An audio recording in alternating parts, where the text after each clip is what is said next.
Hello, chat room. What is up? We are back.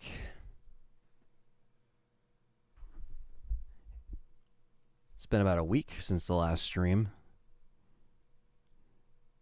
What is going on? We got King Shadow, Zach Taft in here. Jin, Liquor Sandwich, Shadow Man, Lucius. What's going on? We have, I already said Quentin Bauer. What's up? All the fellow members. Lucius.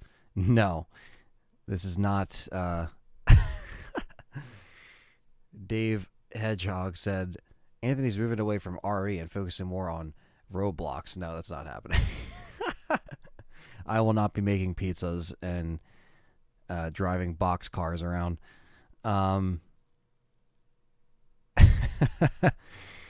There you go, Liquor Sandwich. You're on to something. What's up?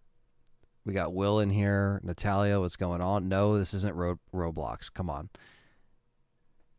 Suspect 13. Har, what's up? Hopefully you guys can hear me loud and clear. Matt Kilburn, what's going on? So all the members are in here. 50 people in here, only 20 likes. Let's get the likes up while you're in here. So, yeah, a couple things we'll get into today. What's up, Queen? Yes, it's the hangout time. It's time to let you guys know what's been up, what's going on, answer the chat, obviously, for a few hours. So, yeah, we'll be here for a little bit, just kind of taking questions and stuff. So if you have anything lined up, just put it in the chat, and I'm going to touch on some points that I need to talk about, and then, like I normally do, have like a loose agenda, and then I kind of just, free, it's a freebie kind of, just kind of like off the cuff. Pizza Face, what's going on? So we got all our members. So I want to say, so for members and Patreon supporters, you can now vote on the next live stream that isn't Resident Evil. That's a survival horror game. And right now, as it stands, so there's Cold Fear, Fatal Frame, and Parasite Eve. So if you're a member, if your name is green and you got gifted one, or if you signed up, on your own, or if you're on Patreon, you can vote for the next live stream playthrough. And I put on 3 that I think definitely were, they were definitely, I guess, highly requested by many people. But right now, Fatal Frame is winning. So, yeah, that's kind of where we're at. So I left it with those kind of selections because, again, I try to keep the runner-ups in, and so that's where it kind of went. Now, notice I didn't put Silent Hill 3 in here because I am just going to do Silent Hill 3 by default. I figured if I put that in there, it wouldn't really give any of these 3 titles a chance to, win, because obviously Silent Hill is just going to, usually it wins by default, usually. But I want to play all these 3 eventually, so it's not like if one doesn't win, I'm going to disregard it forever. That's not the case. But that is going to be happening when I get back from Michigan, so early November, give or take, right? So that's going to be happening. We'll see what happens. Yeah, Parasite Eve, I've only played a little bit of, but I really did enjoy it. And yeah, there's 21 votes. So, and that's on, and we have a few votes on Patreon because I tally both votes. But yeah, it seems to be, getting some people excited. A lot of people like Kay commented, Parasite Eve, come on. And then ACR says Fatal Frame looks awesome. Yeah, so that was like the initial thing. I was like, okay, let me try to get stuff that I've never fully completed. And you guys seem to like that because it's a completely new run. So yeah, I'm excited for that. And Darth says, end of an era for RE4. Yeah. Yeah, so if you guys are wondering what the title is, yeah, the end of an era is here. And it's for a couple things. Resident Evil 4 is one of them, right? Resident Evil 4 Remake with Separate Ways and all the live streams that were, pretty much completing the game, trying to get, the rest of the stuff. There's probably another live stream I can try to do before, for Separate Ways before I, leave. But it's been a crazy era of Resident Evil 4.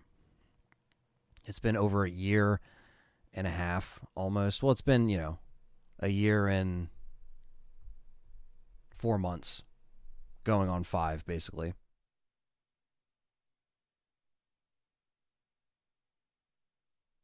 Now, in terms of trying to, uh, cover everything, do everything that I would have liked to in that time, in terms of like covering it when stuff was coming out, um, not covering it when I knew that there wasn't like, I guess actual stuff that was coming out, like that was legit, because that was another thing too. Like I didn't beat it when it was like not, there was nothing coming, there was no life coming out of it, for a little bit until we got the update with Separate Ways. So I didn't do anything like that that was constantly on.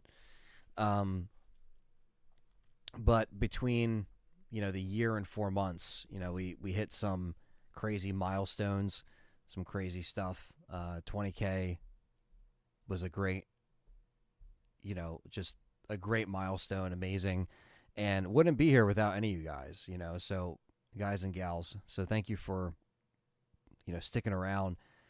And for Separate Ways, I kind of wanted to go off with, I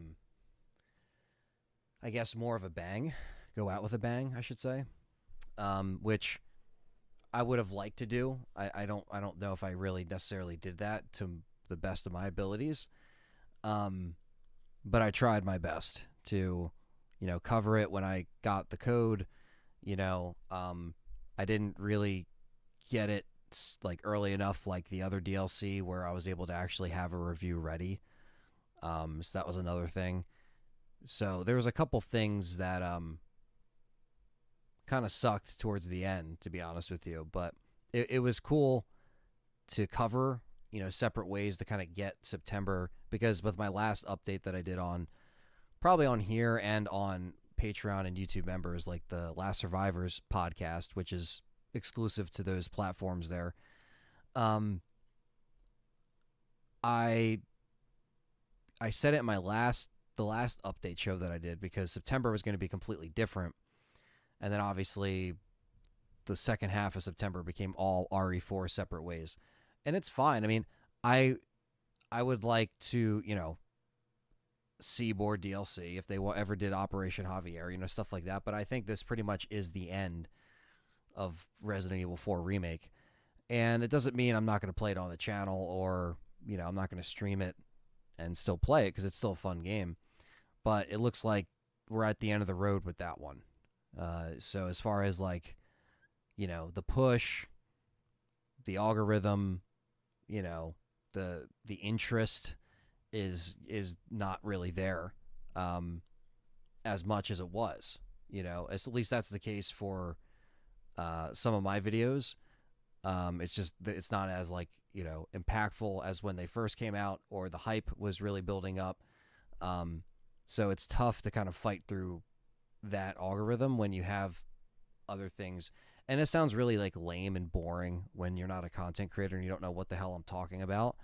But just so you know, it's very it's always been frustrating, and the foundation for YouTube has been shifting dramatically. So with a bunch of saturation on here with just gaming channels in general, uh, we did the best we could, basically, as a community, to hang out, play it, play the do the S rank, do it on hardcore and professional, have fun with it, and that was it, and that's that. I mean, it didn't really, like I said, the hype is definitely not there as it was, because it's done. It's like it's done and dusted. Everything's out. Everyone's like, the anticipation. People either met with uh, very positive feedback. There's people really shitty feedback um, on the game itself or the DLC itself. So there's that too. But yeah, it's just like now it's another lull in the RE world. So what does that mean for me? Well, the channel's not going anywhere, content's not going anywhere, so don't think anything of that. And that poll is up there for a reason, because the next live stream I want will be that winner. And Alan Wake 2 is another thing. So I kind of put the question out there on my last like audio kind of upload or whatever on the sites, on Patreon, YouTube members.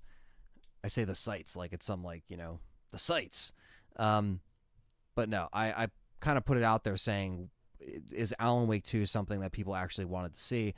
But the problem that I'm having is I didn't finish the first one, so it's like I'd like to cover it because it's current, and I will be still away filming in Michigan or coming back from Michigan when that game comes out, so I won't be able to stream it like day one. But I don't know if it's just going to be dead in the water when I go live with it. You know what I mean? Are people really going to care in terms of like I'm live streaming it, but I'm like this big compared to everyone else that's live streaming Alan Wake and has also played Alan Wake, the first one, which I've never finished it, so I still have it, or I have it on the I bought it on the sale that was going on the other week on Xbox. But I like to play it, I like to play Alone in the Dark. I covered Callisto at the end of last year. I covered Dead Space Remake in the beginning of this year. So, but now that the Resident Evil 4 era is over and there's a lull in Resident Evil, that means it's time for me to step it the fuck up. And what that means is, going away from, I'm going to be filming, going away from the pretty much the 19th all the way to the 30th, essentially. So 19th, coming back to 30th, but I will be gone, like gone. And why am I going to be gone? You guys should know. I'm going to be helping in the filming process, during filming, while filming, The Keeper's Diary, which, of course, was funded by you guys, the community, and it's an RE fan film, and I'm going to be in that filming process from the start to the fucking end. You know what I mean? Like, I will be so focused, and I know it's going to go by just like that because that's how these experiences are, but it's a once-in-a-lifetime opportunity. And, of course, I don't want it to just be a one-time thing. I want this to open up doors for everybody involved, but you get what I'm saying. It's a very important, project, and the fact that I'm going to be a part of this. So when I come back from that experience, that's going to be, I'm going to be I'm just going to be a completely different creative person coming out of that experience, and I already know that. And so as terms of like the knowledge that you learn, the people that you meet, the things that you experience, like it's going to be it's kind of like, absorbing all of that energy and all of the information and like the skills and, seeing the talents of others. Like all of that is very inspiring.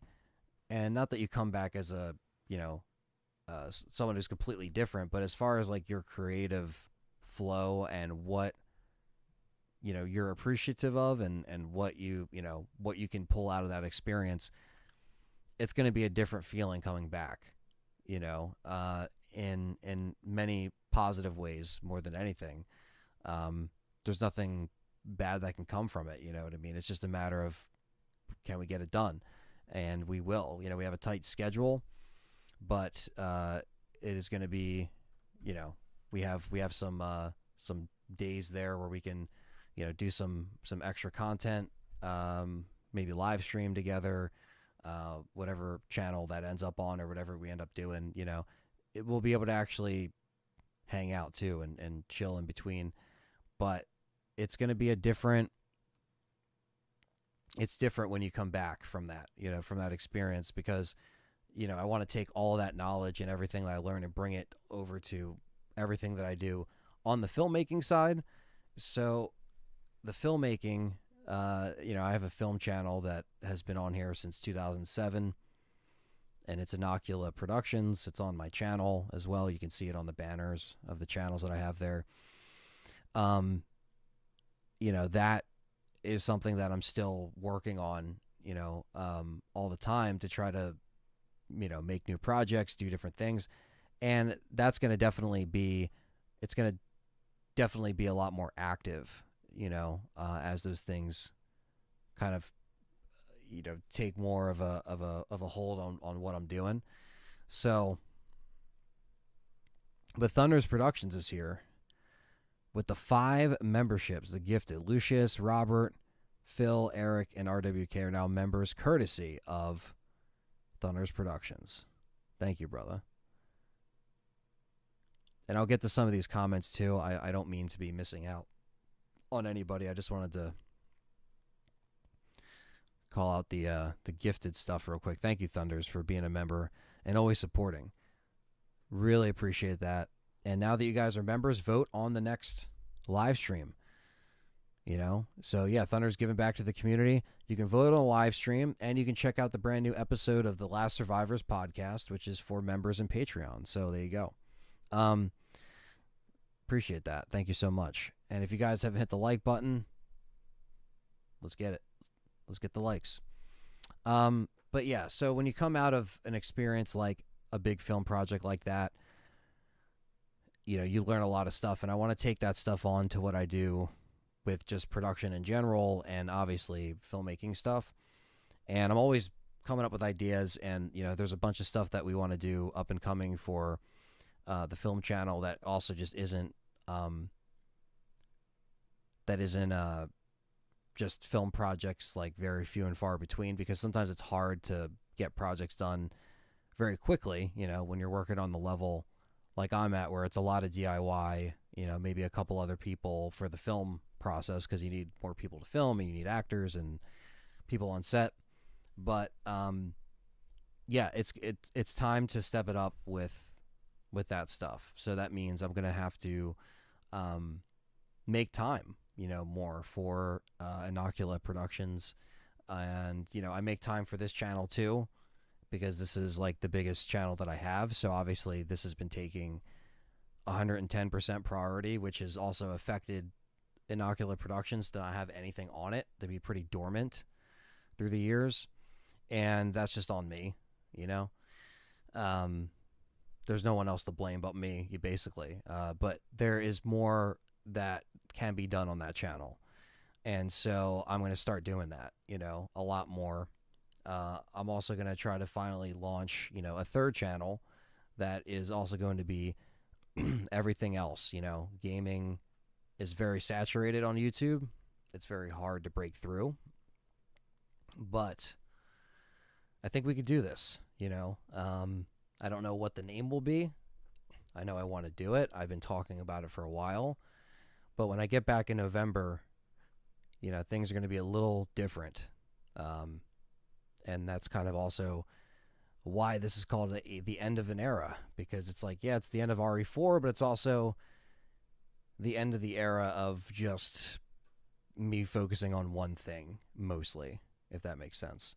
Everything can get equal time, set aside days each time. Yeah, you could be like, okay, well, the first thing is, you know, how do you manage 3 channels? You know, it's a lot. Well, you space it out. I mean, I'm not going to be completely doing, you know, movie reviews 24/7 on Inocula Productions, but I can start splitting some stuff up. You know, the gaming channel, The third gaming channel is going to be a lot more like slower paced at first because I got to build that, and I know that, but I have to start like now. I can't be sitting here and being like, I'm going to do it, I'm going to do it, I'm going to do it, I'm going to do it. And then people ask me about other games and people ask me about other franchises, and then like, a place for that would be a third channel. It's not here. It's not changing the name, like a Momo. It's like, no, like this is Let's Talk Resident Evil. Survival horror and Resident Evil stays here. Um so you know, I'm not gonna just like change it and do it that way. That's stupid.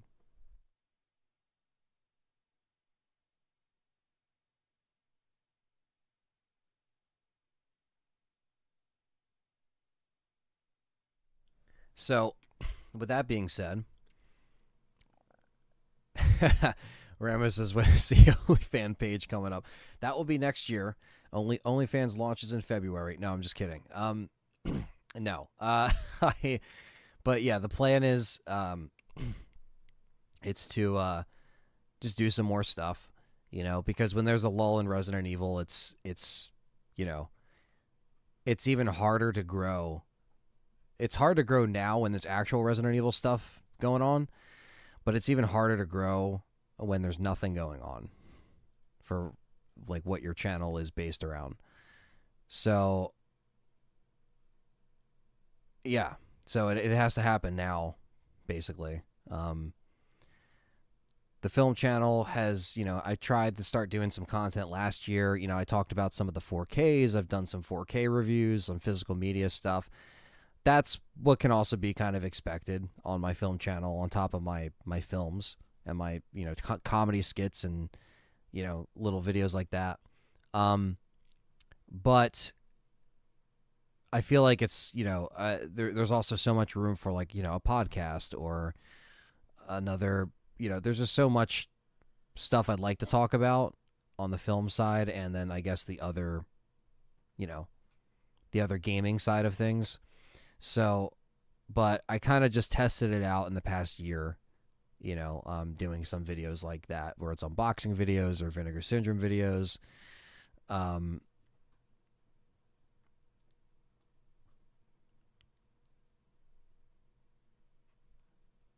let's see here. Yes, I will get to the chat too. But yeah, to fill you in, Rambo, real quick, yeah, it's basically everything's gonna keep going the way it's going. I'm just gonna be eventually whatever I do with the third channel. I don't have a name yet, but I'm gonna try to when I get back from filming this project, I plan on trying to launch some of that stuff slowly but surely. Again, I'm not gonna take anything away from this channel. This is still my bread and butter here, and this is what I love to do. I love to talk Resident Evil, and I've been doing this for 13 years and counting, almost 14 years in February. So I'm not going anywhere. But until there's another Resident Evil launch, until there's another Resident Evil announcement, I realize that it's, pretty much near near impossible to, try to push through. Like, I'm hovering at like 21 and a half, 21.5 thousand, but it's already hard when there isn't Resident Evil stuff or if there is RE stuff, and then versus when it's not. So I have to kind of work on stuff and do videos that are a little bit different, a little bit longer form maybe. I don't know. I don't know what the fuck YouTube wants anymore. If it wants long videos, short videos, shitty thumbnails, good thumbnails, shitty titles, good titles. But that's just the way it is. But yeah, so trying to just finally put my foot down and do everything else that I like to do, because the film channel and this channel have been around forever, and then I've been on Game Complainers as well for over 10 years. So that's also been like I've been a part of a lot of different things. The channels that I've been running have been obviously this and my film channel, just running on my own. in, recent years, obviously, I was, trying to kind of figure it all out, um, in terms of like, trying to get back to, because obviously I was with John for a few years, and then now I'm back to how things were in the beginning, where I'm just kind of like, trying to figure it all out, have the game plan uh, with what I can, set up in the future, and also, try to grow realistically. And that's the big thing. So, yeah, if I do another channel that kind of, takes the, it kind of takes the whole, just being one genre or one kind of series to just whatever, that will be a little more freeing, and I can kind of do stuff slowly but surely. It's not going to be, especially because, and I have to be realistic and honest, like, I have to obviously build it up for monetization as well, and that does not happen right away at fucking all. So even when I launch the channel, it's still going to be a very like slowly but surely thing, because it's just not going to be, it's not going to, you know, hit the ground running right away. At least I don't think it will, but I mean, it depends. Like, it depends on if I decide to make a trendy video or if I make a new video, about a new game. Like, that's how you have to like break through. Because you notice nowadays people have like 1,000 subscribers, 2,000 subscribers, and they're, you know, they get hundreds of thousands of views. You know what I mean? People that just upload shorts get hundreds of thousands of views, same thing. And they only have like 500 subscribers, it's just such a weird thing. It's almost like the subscriber count doesn't matter anymore. It still does, because what it looks like on paper, I guess, or how people perceive the channel. But it's also like, for the algorithm, it does not care at all about subscribers anymore. It just depends on what YouTube likes in your video. So yeah, there's going to be just more stuff. And I know comments are coming in. I plan on reading them. Sorry, I'm just kind of like trying to make all my points before I forget what I'm saying, because sometimes I read comments and then I get sidetracked. That's on me. But it's when I'm doing these streams, when I'm playing the game, I feel like I can navigate back and forth easier. But you know what I'm saying. Yeah. So when I get back from Keeper's Diary, I'm going to try to, make an attempt to, fluff up the film channel a little bit, fluff up the ideas I have to kind of launch the whatever the third channel is. And I'm not necessarily saying it's going to launch in November, but I have to start working and like putting ideas down with how I want to go about starting it. So maybe it can launch, by early next year, you know what I mean? Or whenever I'm ready. Because I don't necessarily, I mean, I know live streaming will be part of whatever that is, but I don't know what I'm going to start with. There's a couple videos that I've already have kind of like writing down ideas for games that I love that I would like to do videos on, because it's always great to like start something with, kick off something special with a game that you like, or something that's easy to talk about, So, yeah. So, yeah, nothing's going on here. Nothing's, changing here. It's business as usual, live streams as usual, content as usual. But if anything, you'll just get more of me in multiple places, The film channel isn't necessarily a live streaming channel. I feel like that channel might be more primarily just videos. So if I live stream, it's mostly going to be here, and obviously whatever the third channel is. It's, it depends. Like, I did one live stream for Inocula. We were talking about Friday the 13th, but I might even take that down, because it was fun, but like the lighting was shitty, and like I could have did a better job. And even then, I don't really think I'd like to do live streams over there. So, yeah. So I'm just trying to expand, do more stuff. But what the title really means is, yeah, it's kind of an end of an era for Resident Evil 4, but it's also an end of an era with how I've been kind of doing stuff up until now, where now it's just going to be, I have to be a lot more on it. And if I really want to grow and continue to do this, I have to figure some shit out. You know what I mean? So that's kind of what that comes down to. Because, separate ways, like I said, I would have liked to go out with more of a bang. Response wise, YouTube wise, the videos did okay, but probably could have done a lot better, So let's read some of these comments here.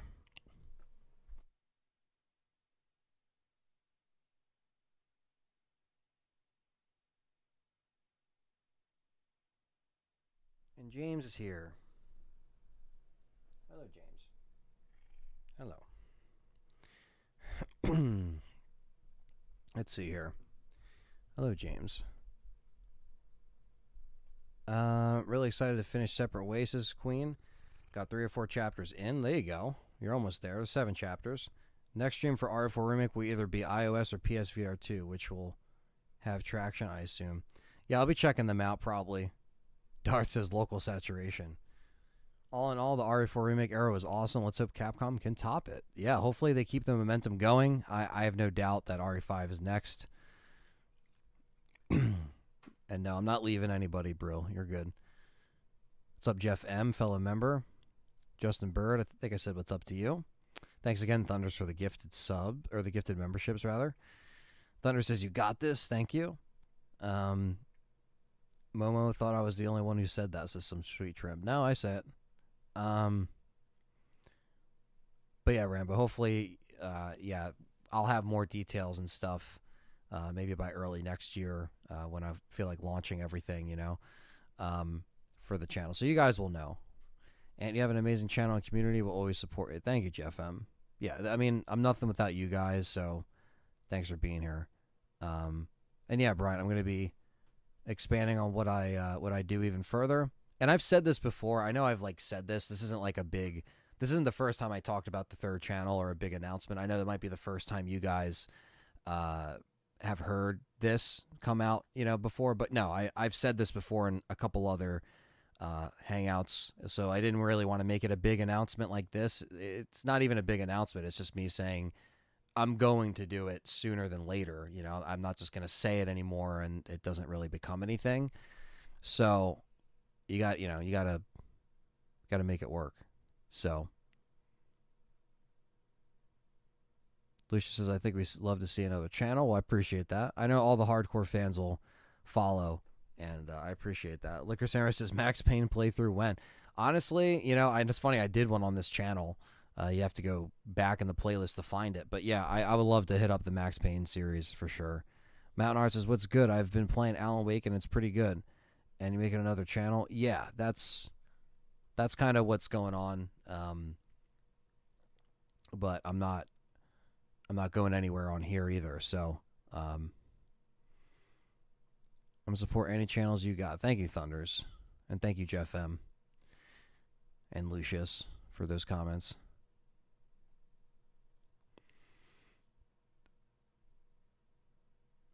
Let's see. Dwayne says, hello, just joining. What did I miss? Not much. Yeah, there's just going to be more content on here, more content on, and again, all the stuff I have lined up for this channel is not going anywhere, I have a lot of stuff that I haven't even done yet, C's I haven't explored yet for RE, we're just getting started on here, so don't get it twisted. This isn't the end of anything.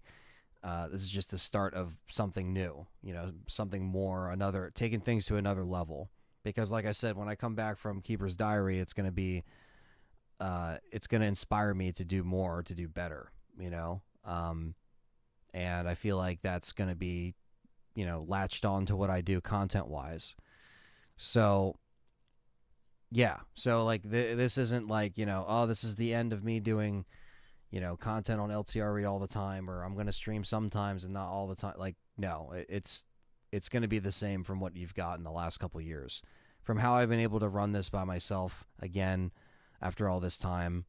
As long as, if anything, I'll try to see what you guys would like to see from me on here, like what gains the most interest. I think I'm a little not out of touch with what some people that watch my stuff all the time want to see, but I have to kind of get a better video format down, like other series of videos that I can put out that make people content. And it doesn't have to be multiple times a week, because I always feel like I have to put out videos multiple times a week, and that's what YouTube wants. But then now there's people that don't need to do that, and they put out a video every like month or so, and it's okay. But like if I do that, it doesn't help me, So it's like you're damned if you do, damned if you don't, really. So if anything, I just have to reconfigure what I want to do here, and then just take that on to everything else with Inocular Productions, which is my film channel, and the unknown third channel. But I have ideas, but ideas are shit. Ideas are nothing. Like, you can have ideas all day, you can write stuff all day, but until you actually do something, you might as well just sit back on the couch and not even get up. You know what I mean? So, and that's why, for me, like, the only person to blame for the sludginess of things is myself, but you kind of learn how to operate stuff through the time. Now with my film channel, I know that typically that stuff takes a while, because projects take a while, and we make stuff with very little money, and it takes time as you get older because people are busy. But having other stuff on there can grow that channel organically as well. And whether it's movie reviews or things that are, always going to be there for people to check out, because, I love film. I'm a filmmaker. I'm a director. I'm a writer. Like, I love doing all that stuff, and talking about other productions and movies that I'm passionate about is something where, I should have already been doing this, So now I feel like, in a way, I have to play catch up, because it's like, I don't have that foundation built for those videos yet, but I'll get there. And if anything, it's fine, because through the years, equipment's upgraded, stuff's gotten better, you know what I mean? And as well as, building the next PC, which is still in the cards. You guys have donated. You've helped out a lot. Obviously, there's still more stuff I have to, save for and get, because it's not like every, it's not like every part is, I'm not going super crazy, like unnecessary expensive, but I'm getting stuff that's good.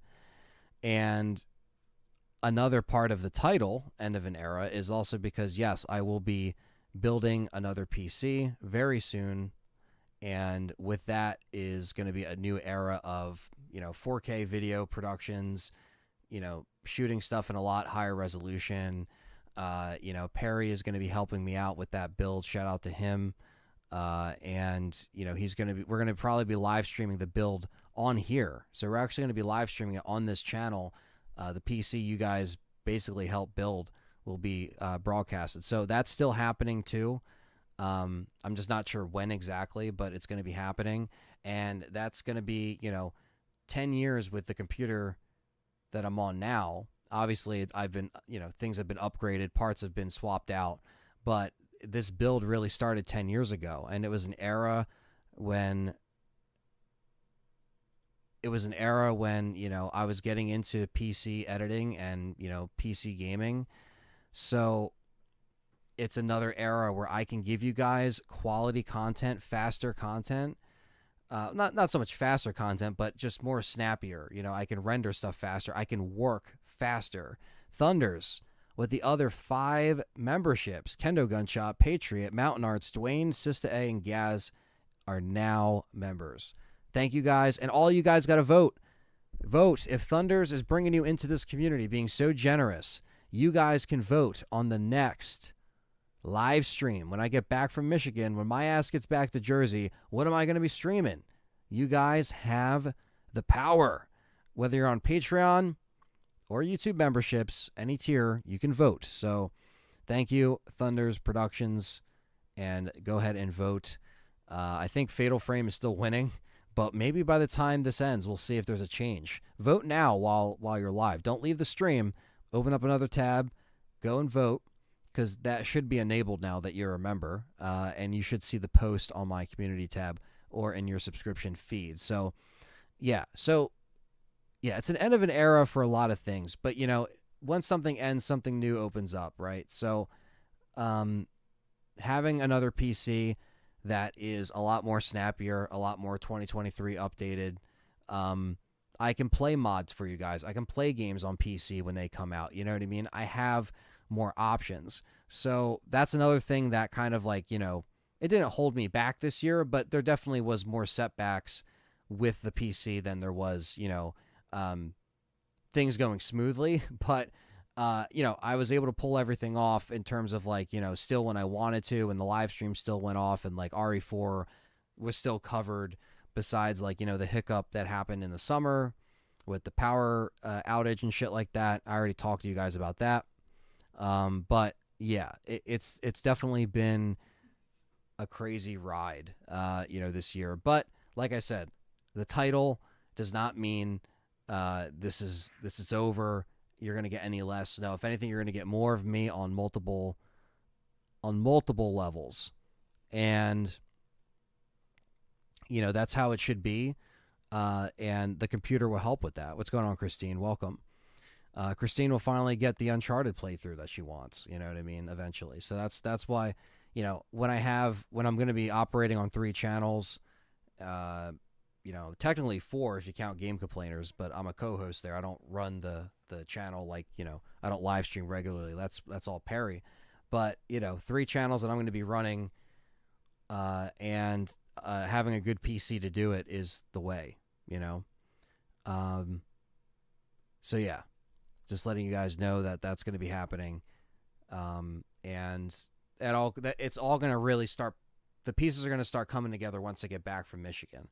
That's when the pieces for everything. That's when like the rest of the PC stuff will come along. That's when the rest of my ideas will come along. So to cap off the year, I'm going to just try to make it a really good one. Filming Keeper's Diary, having that experience, kind of absorbing everything like a sponge, taking it all in, and trying to just live in the moment, because I know it's going to be over just like that, But yes, nothing in the works, Briel. Let's see here. Vapor and Catgirl says, just came into the live stream. I'll support you all the way. Appreciate that. Queen says, if you ever play more survival horror games, I'd love to see you play Deadly Premonition. If you're unfamiliar, I've never played it, but I've heard of it. Well, I played Daymare 94.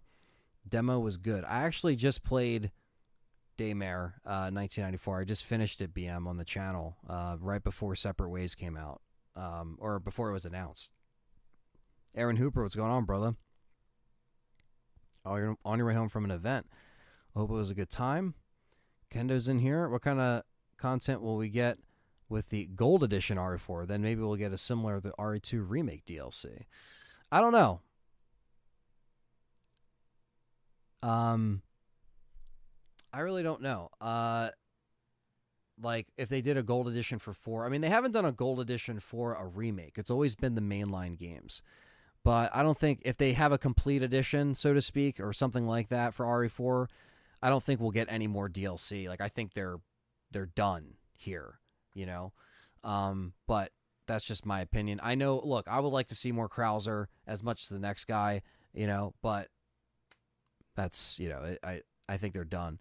I enjoy watching lore and breakdown videos on YouTube of other horror games. Checking your top 3 most watched videos, they're also breakdown videos. Maybe more of them. Maybe more of those on the 3rd channel. Yeah, it's true, Lucius. Yeah, it's true. And I it's funny because I was talking to my friend, shout out to Dave, Acel Fame Gaming, one of the longest, a best friend, but also one of the longest running members on here. He's been supporting me for a while, and he's always been around. We've been gaming together for years, making films together, shit like that, ideas. And he was saying, he's like, hey, man, I'm just letting you know, like, when I go to people's channels, the first thing that I do is I click popular and I see what's their most popular videos and I watch them, but I realized that a lot of that, and that's good for, that's good for me. And like, that's a great observation too, right? Because like breakdown videos, people really like that. They're like video essays. That's a big thing, right? and I can apply that to other franchises and series. But my problem, not it's again, it's on me, but I have to have popular videos that aren't just kind of like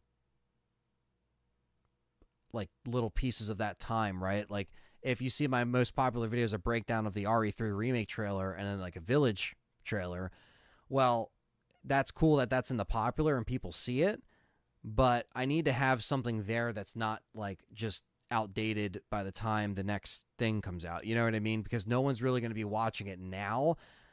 I mean, they can watch a breakdown trailer and stuff like that. That's fine. Or a podcast. Podcasts are more like, evergreen type content.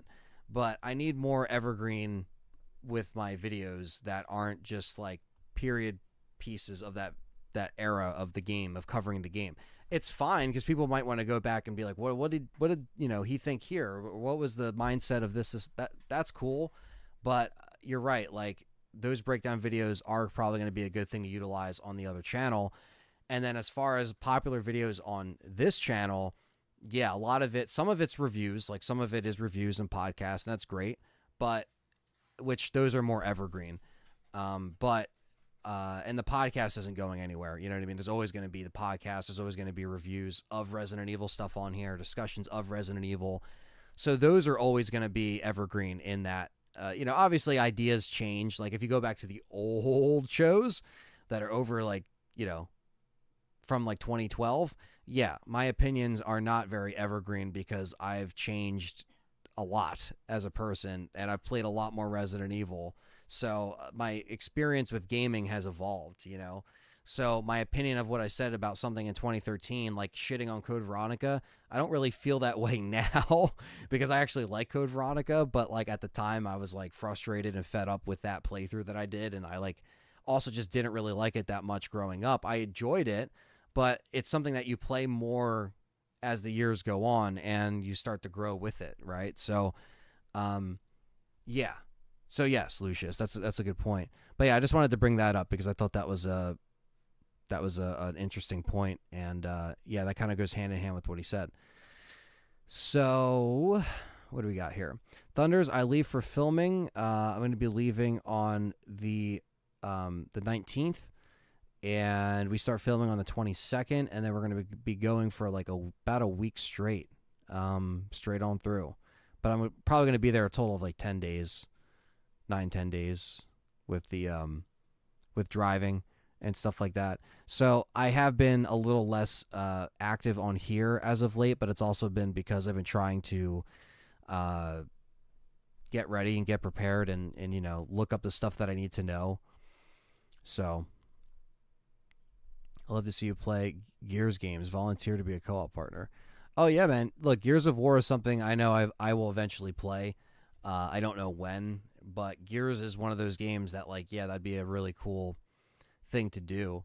I'm not sure how I'm going to pull it off, if I'm going to do it solo or co-op or whatever, or if I'm going to do one, couple games like one way or a couple games like another. But that's something that it's one of my favorite games. So, oh no, you're good, Dwayne. I'm not going anywhere.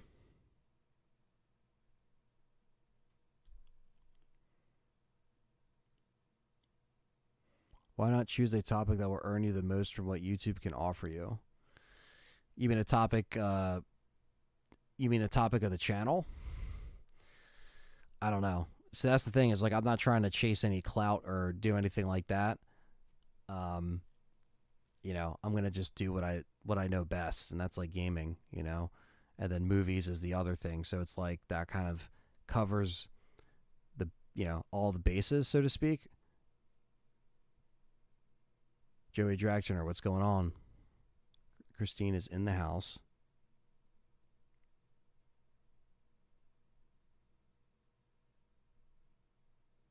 Gaz has started new jobs. I haven't been able to play much of the Separate Ways. I'm literally at the laser room with the Unknown Beast. I'm kind of happy that with this so far. A lot harder than I thought. Yeah, it's fun, man. You'll really enjoy it, and by the end of it, I think you'll be satisfied. Unless they do Operation Javier. A lot of people want Operation Javier, but I don't think that's going to happen. Jack, member, says, what has ended? Good evening, good day, depending on where you live. What's up, man? Oh no, it's just the it's the end of multiple eras and new ones starting. Like I just mentioned. I don't know why my mouth just made that sound. But yeah, I have to work a lot, a lot harder, obviously, with getting the rest of the stuff. Once I have this new PC, it's going to be a lot easier to work more on stuff. And yeah, Cody says LTRE hype. Do you still hate Dino Crisis 3? I still do. Yeah, I don't really think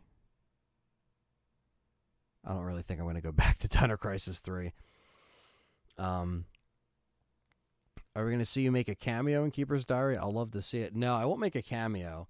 I'm going to be too busy, helping shoot the thing and light the thing, and I'm going to be so hands-on on set that I will not be in front of the camera. However, I'm sure there'll be some kind of cool little interview or something that we all do as a collective while we're there that I can probably shoot. I'm talking with Andy right now to try to work that out because I would love to just have like a round table because Residents of Evil will be there and, I'll have Nuji there and I'll have so I'll be able to do a lot of cool in-person stuff and interviews and stuff like that. So that'd be really cool.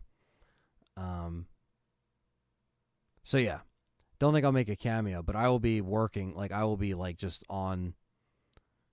I'll be on every day in terms of having to be aware, awake, ready, staying ready. Any chance I'll play RoboCop Rogue City? I didn't really look too much into that game. I mean, that would be something, again, I would probably play on that third channel, whatever it is. I mean, never say never.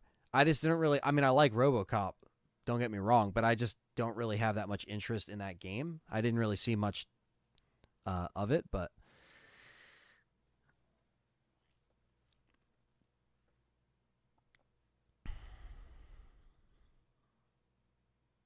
Silent Hill should be on y'all's radar. Well, I just did Silent Hill 1 and 2 on this channel this year.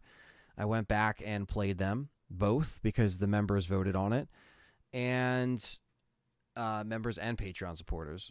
And I plan on streaming Silent Hill 3 at some point. I don't know if I'm going to get to it this year or that might be towards the end of the year. I'm not sure. But I will be streaming Silent Hill 2 Remake day one. Yes, I am doing Silent Hill 2 Remake. I am still going to be streaming modern, current survival horror games as they come out, with an exception of Alan Wake 2, because I won't physically be home to stream Alan Wake 2. But I'd have to see if people actually want to see that. Because I feel like I should play the first one. Because I could play it first week in November, but...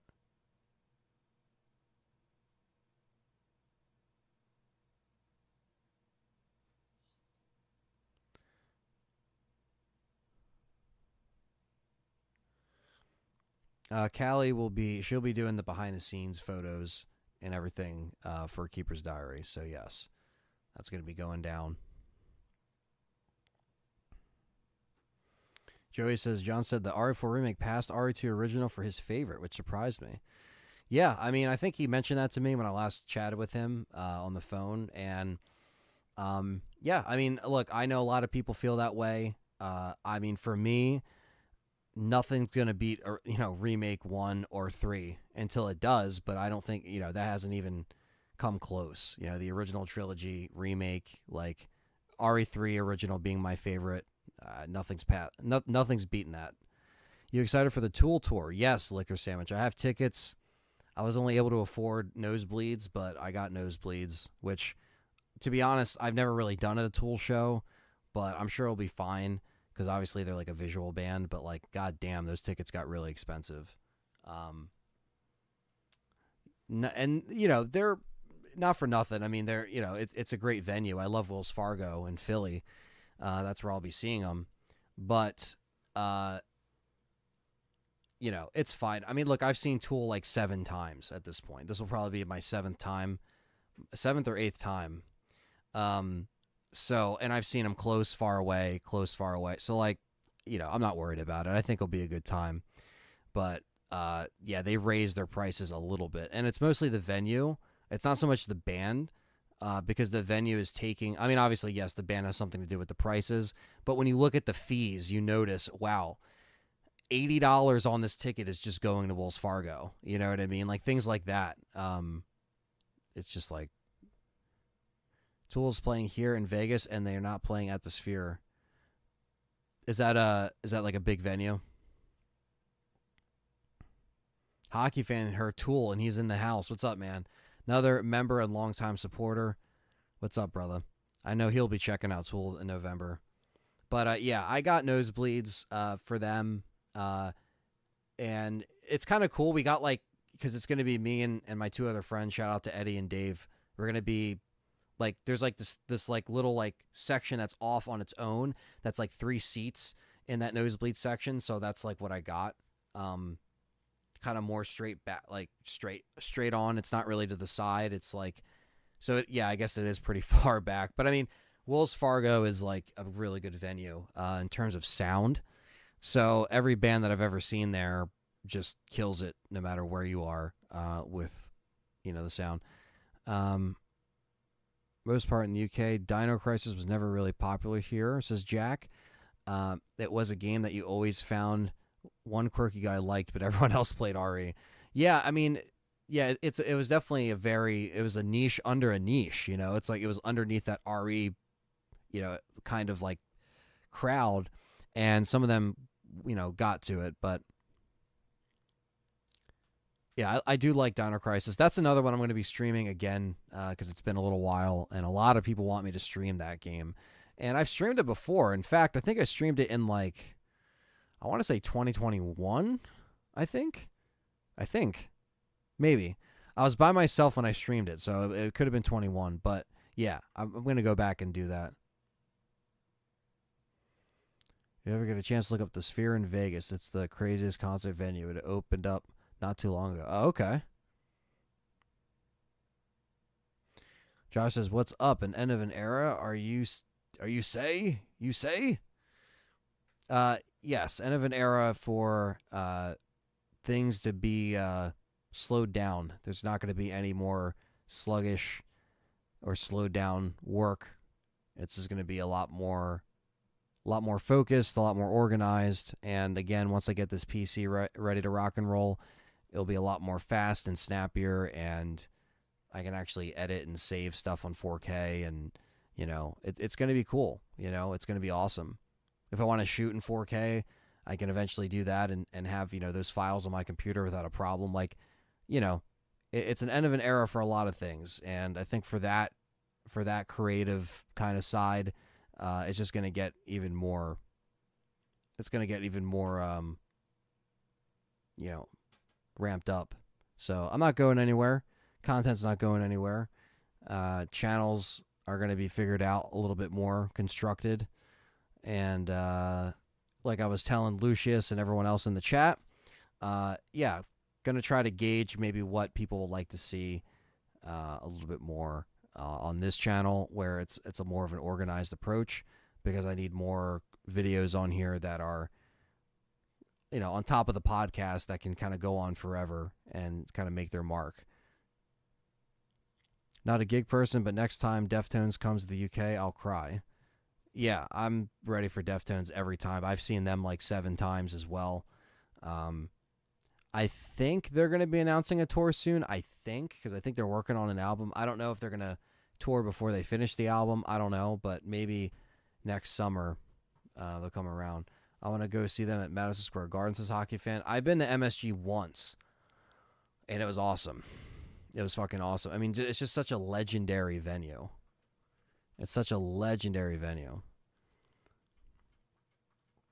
I just landed a job as a lab technician at a cement plant. During the interview, I told them the reason I applied was because of Resident Evil, and it would be a dream if I could work in a lab. Oh, my God. Well, I hope you get it, man. That's so cool you're able to be honest and be like, yeah.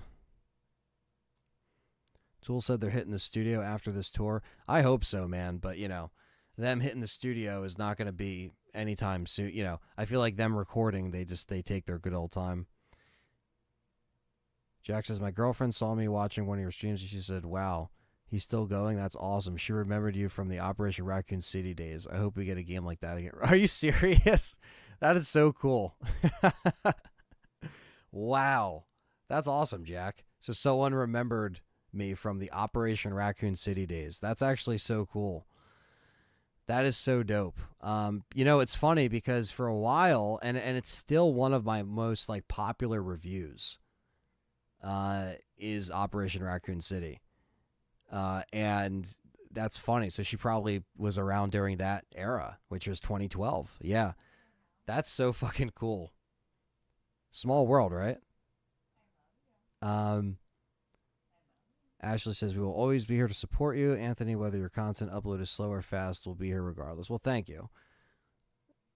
Thank you. I appreciate that. And yeah, I mean, I think I've been pretty consistent, at least in the last, couple years with just trying to, not be dormant on the channel. Obviously, it's hard to make constant videos when they're, the flow of videos is always faster when there's new stuff to talk about and new videos to break down.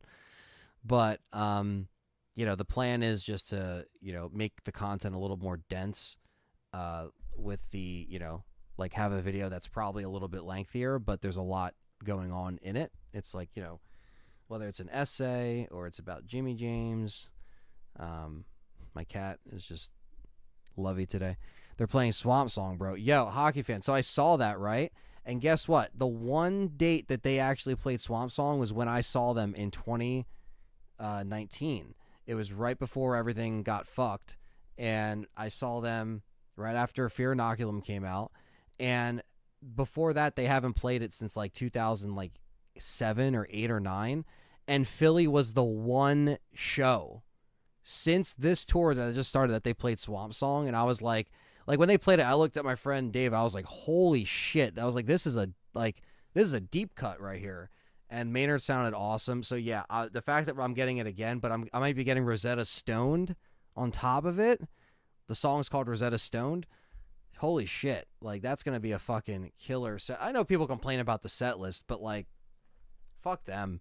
You know what I mean? Every time I've seen Tool, they've delivered, and I know they got to pepper in the new songs, which I love. I mean, that's what people wanted. It's like I don't understand fans, especially Tool fans, because I'm one of them, but I'm not like a dick or a douchebag, because some of them are douchey.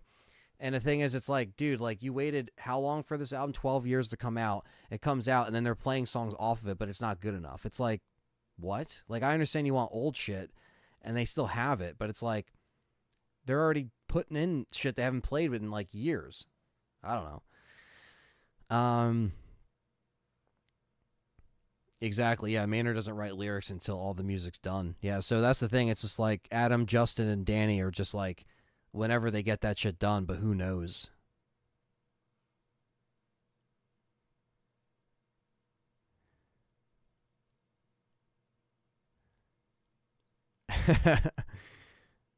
All right, rub it in, Ants, a sweet trim.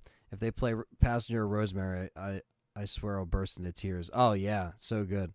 Anyway, what's going on, my man? Hope you and Calais are kicking it good. We are. We are. Oh, yeah, but they play Passenger and Rosemary all the time, and it's fucking amazing. I got the job. LOL, I knew that they knew about Resident Evil. I swear the cult following is great. That's cool, man. Well, congrats. I was going to say, you got the job. Well, congrats, man. Fear Inoculum is awesome. Fuck the haters. Yeah, I mean, I like all their work, so, I ain't upset.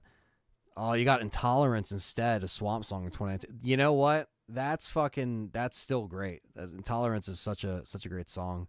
What a way to start that album, Undertow. And always loved your podcast discussions, my man. Do what you like and feel free and feel free to do what you want to do. Yeah, man. That's the thing. I think just kind of reassessing everything that I kind of said, or like, kind of looking at everything we just mentioned so far on this live stream. Nothing's going away. Nothing's being taken away. It's just, if anything, things are going to be approached with a lot more precision and a little more planning in terms of some of the longer form videos that I might want to do.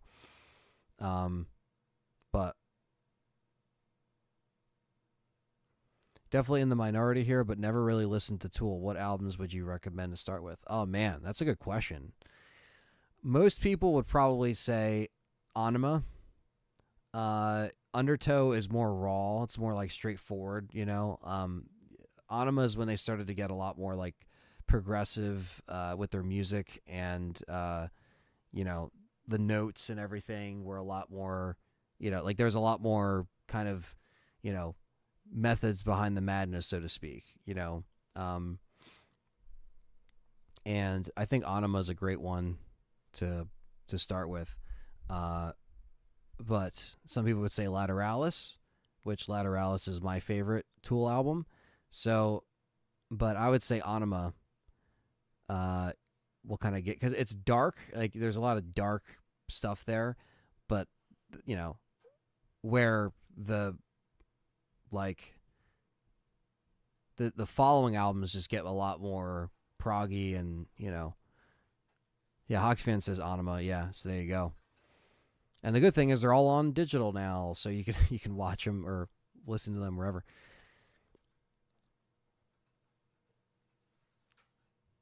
Lactophobia says this is next gen RE. Still feel so old watching you. Been here since 2011, and nice to see you growing and being noticed. Thanks, man. Yeah, I mean it's at a snail's pace, but it's you know it's definitely good to have people in my corner for years, and you know when I get back from Michigan, I promise, uh, Kyle, aka Next Gen Resident Evil, we will sit down and do something with RE5 like we talked about. I'm sorry I didn't really get it in the summer, uh, and link up with you, but yeah, hopefully we could still do that, and I think the time's right. When they started doing trucks, yeah, yeah, right. Lateralis for liquor sandwich. There you go. I remember there was a dude I know you would always who would always judge me for what you listened to, and he always wore a Tool shirt, and so I just I discriminate hated Tool because of the for the years, not anymore. They're sick. Well, yeah, I definitely think that Tool fans can be pretentious. I definitely think so. I don't think it's all of them, but there's always like bad eggs in the bunch, you know. But yeah, I don't know. I always kind of like, you know, I feel like once you got a little more like I don't know. I think one of the things that got me into like longer songs, to be honest with you, is Metallica. I mean, like straight up. I mean, they had like 8-minute songs, 7-minute songs, and like you just had to like you were just listening to them. So I think that's one of the bands that like started to kind of get me into like longer songs than just your traditional like 3 or 4 minute songs. And then Tool, obviously, just you know, there's multiple bands. Like I also like Primus too. I know like you know, some people aren't into Primus, but and the joke is Primus sucks. That's like the thing. That's like what the fans want. But yeah, I like Primus. Um, Obviously, Perfect Circle. You know, stuff that came out of that era. But Perfect Circle was kind of my gateway a little bit because um, I knew about Tool, but a Perfect Circle was like a little more of a gateway for me. They were on the Resident Evil soundtracks, Apocalypse as well.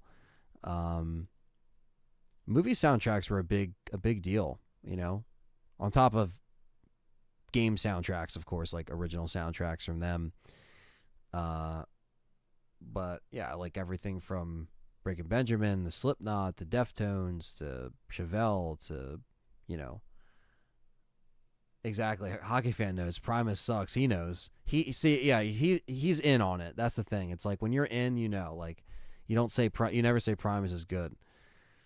Um, there we go. We got Jeff Grun in the house, fellow friend and member in the house. His 13th Step is one of the greatest albums of all time. I agree. I agree, and that's why I have a perfect circle on my forearm here. Um, I want to get a Tool connection to this too. Don't get me wrong, but that's going to be a lot of money, and I'm not worried about that right now. It's totally different type of music, but I've always loved Apex Twin selected ambient sounds. Such a good album. I have to check that out. I have to check that out. I haven't listened to them like that, but yeah, there's a lot of Just a lot of great music that kind of goes hand in hand with stuff. I mean, I like music just as much as I like movies and Resident Evil. So it's like, who knows? Who knows? Because I got, yeah, check them out, man. Check them out. Check out Anima. I would say it was released in '96. Some people say Enema, but Anima is like how the band says it. So, but the band will still say two different pronunciations because they're assholes. But, but Anima is what it is. And it has like the lenticular cover on the CD, which is awesome. But yeah, I have vinyl and CD like a motherfucker. So yeah, I'm just as passionate about music and live shows as I am everything else, which is kind of crazy. But trying to think of oh, you got the Tool Lateralis eye on your arm. Oh, I didn't know that. That's cool, man. I mean, I honestly, yeah, like that doesn't surprise me though, because I know you're just as big of a fan as I am. But yeah, that's probably, I would like to do something like that, either the eye or something else, like another piece from Alex Gray that was a part of their albums, But hang on, let me just get a refill of my water real quick, and keep the questions coming. Come on, keep them coming.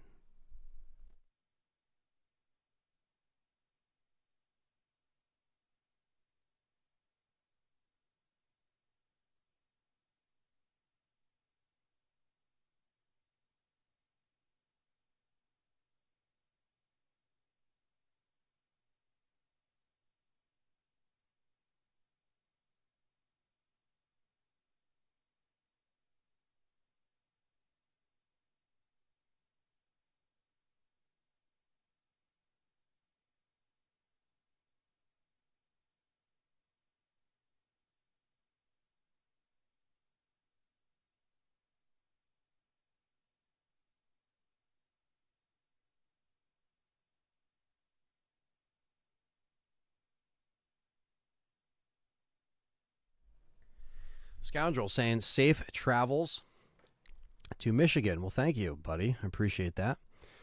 Yes, I will be driving there. It is going to be a hefty drive. I won't be doing it alone, though. I got Callie with me, and yeah, it's going to be a very interesting drive. Thunder's been watching me since 2015. That's awesome, buddy. I just saw that comment. Sorry. That is dope. Thank you for that.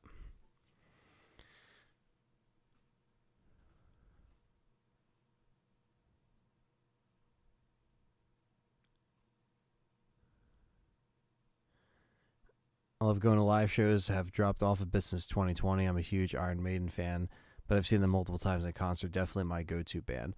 Yeah, I heard they're amazing, and I do love Iron Maiden, the old school albums too. I heard though that they just play a lot of their new stuff only, so I know that sometimes gets a lot of people either pissed off or excited. Like if you've seen them a lot and then they don't play greatest hits stuff, or like stuff that like like it doesn't have to be that, but. Next Gen Resident Evil is in the house, actually. Uh, Lactophobia is him, aka Kyle. I'm just gonna call him Kyle because he changes his name every week. I'm kidding. But you do. No, I'm just kidding. No, I'm not. No. No. I will be doing. Yeah. So he actually.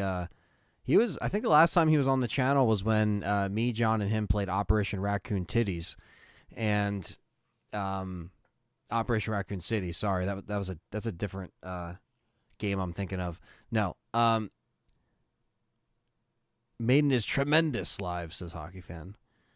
But yes, that's the last time Kyle was on the channel. But me and him will be doing some RE5 stuff soon, so don't you worry.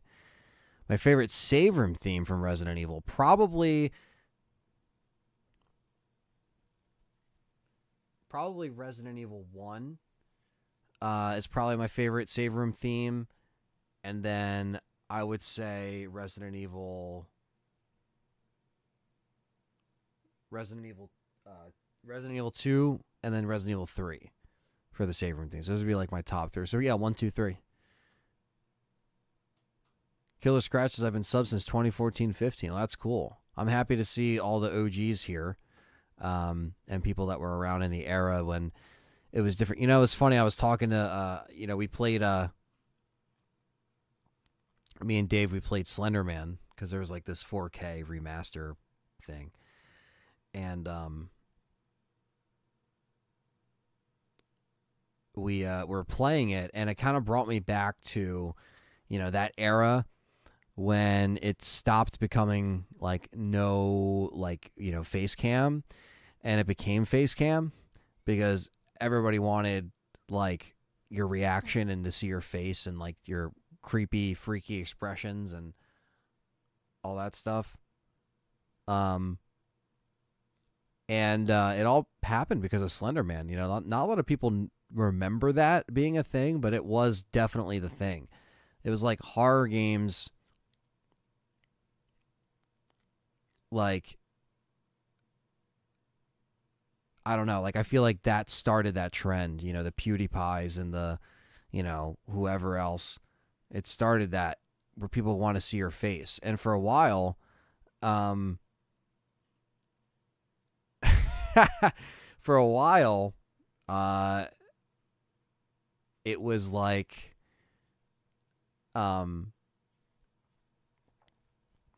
it was just Let's Plays. It was just like, narration, and the game was like the main focus. Now, like I know people do that still, and they're fine, like they get away with it. But nowadays, most people want to see your face, like we're doing here. And for a while, I didn't even really show my face while I played games. I mean, I showed my face on the channel, like in videos and stuff, like here and there. But like it was never like about looking at my face. It was just like, all right, let me just record the audio and play the game.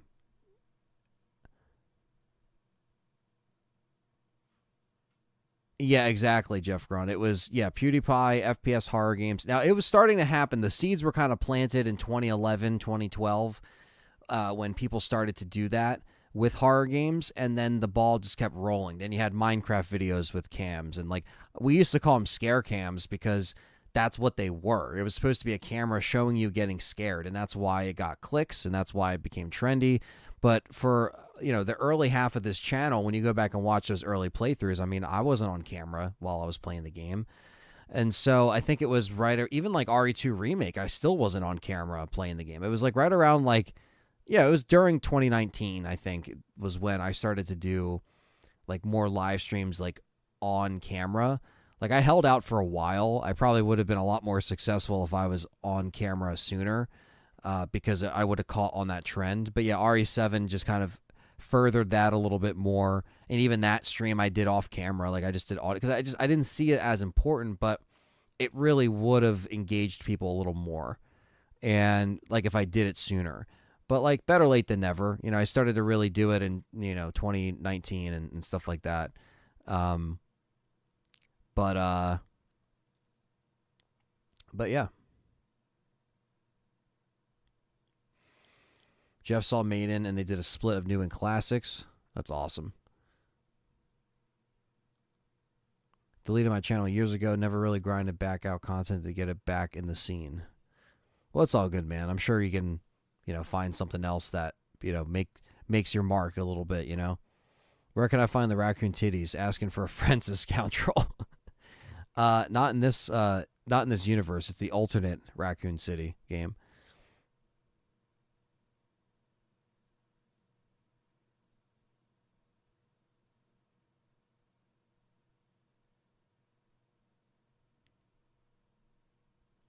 He was a big Jill fan. Oh, he's talking about someone else. Movie Metalhead. What happened to Biohazard 798? Richard. Well, Richard I know he changed his name to Review Games at Night, but I'm not sure if he's, still going to be working on content. I know he built a PC recently, so maybe that means he's going to be back on the content grind again at some point. Because I know for years, that wasn't really in his, like, wheelhouse to do something else, on his own anyway. It's one thing if like we were doing something, but I'm not sure what the plan is. Us playing Operation Raccoon City was fun and glitchy. Good times.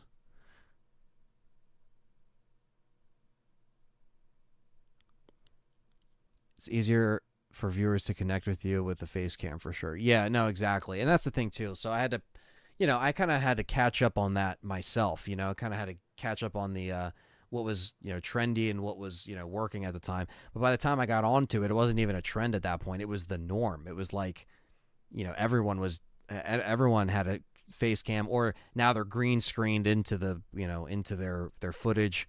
So there's that. So, oh, hi, James. Met Bruce Dickinson on a train in Manchester in 2018. He was going to a place called Stockport. It's where Iron Maiden beer is made. We chatted for a good 20 minutes. Nobody else recognized him. Dude, that's awesome. That's such a cool story, man. And yeah, it's a shame, right? It's like some of these older guys, like they could sell out arenas, but it's almost like, some people just don't recognize them. But, yeah, if you're a music fan, if you don't know who Bruce Dickinson is, it's like you're like, all right, time to leave, But no, that's awesome. That's so fucking cool. Thanks for the update. Yeah, no problem. Yeah, everyone's kind of doing their own lanes of content nowadays, it seems, whether it's more frequent than others or, whatever the case may be. But it all everything led everyone on a certain path, where they can learn, get the experience, and make their own stuff.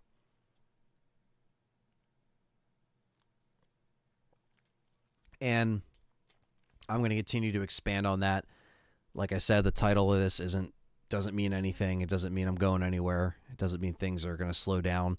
Things are just going to get a lot more punchier.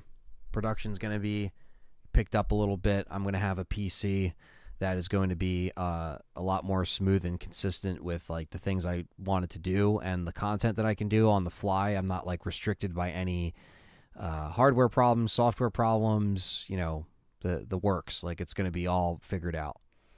So it all comes with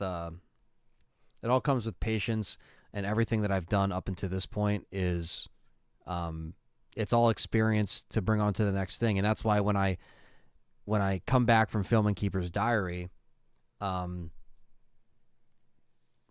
I said, it's almost like I'm taking another creative turn in my, YouTube career or content creation career, whatever you want to call it, filmmaking career, because I'm going to be taking everything that I learned and just apply it to everything else.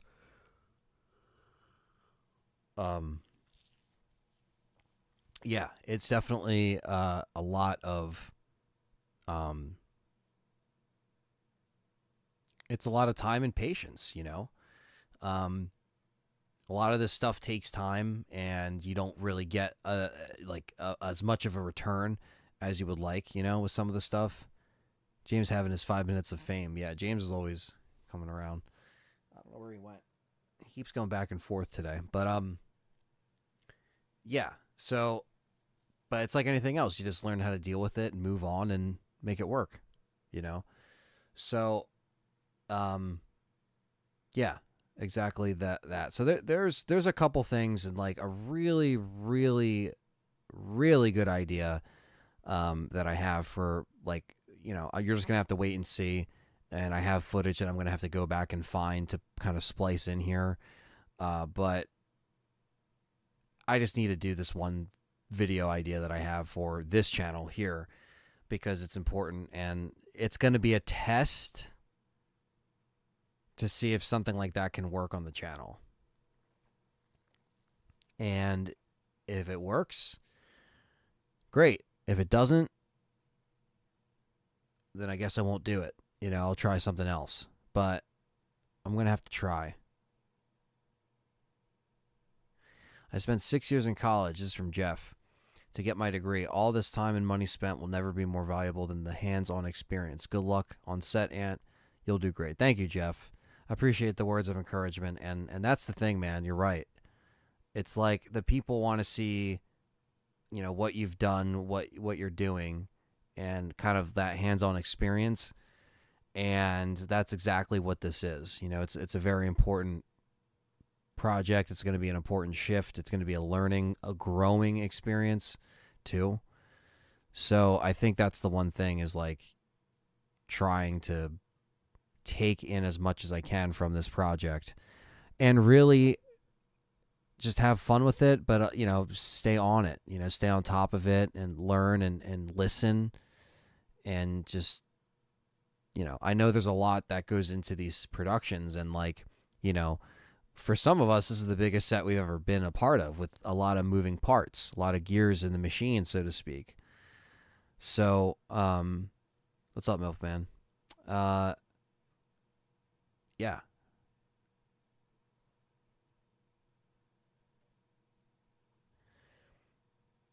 It's great that you are using the popularity of this channel to not only get your name out there, but to expand your options for the future, because nothing lasts forever.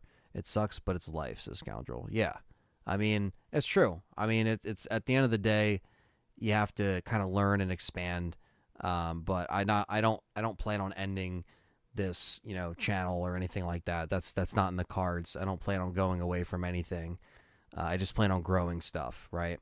But at the same time, yes, I don't want to stay complacent and just be doing Resident Evil my whole life.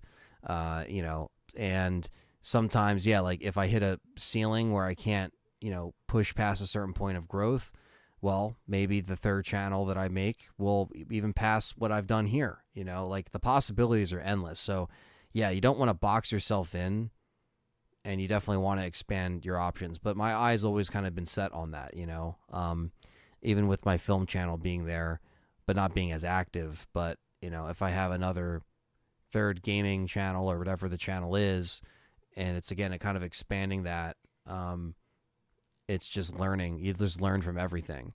And being a filmmaker and things being, a lot more slower paced when it comes to like me trying to get productions like, going, because it's very challenging.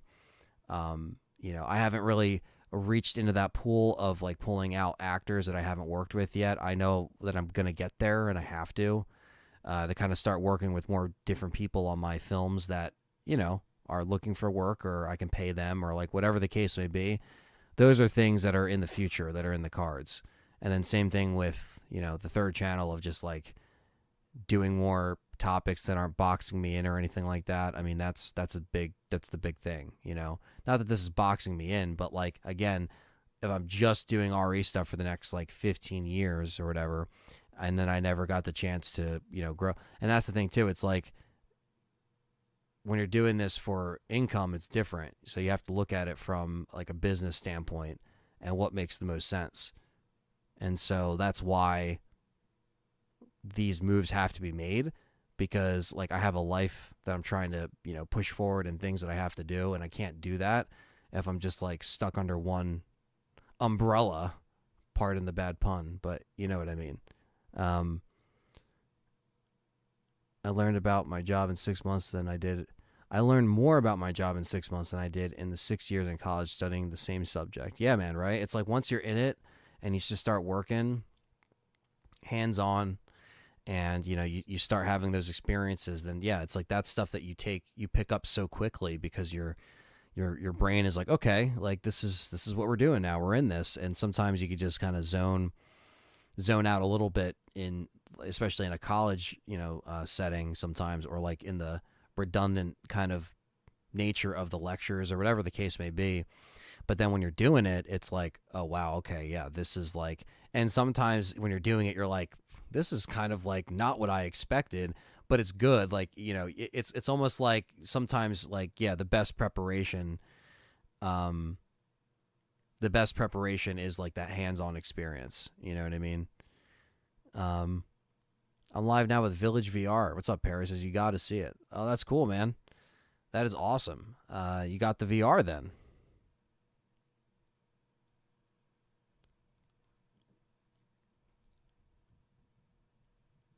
That's so dope.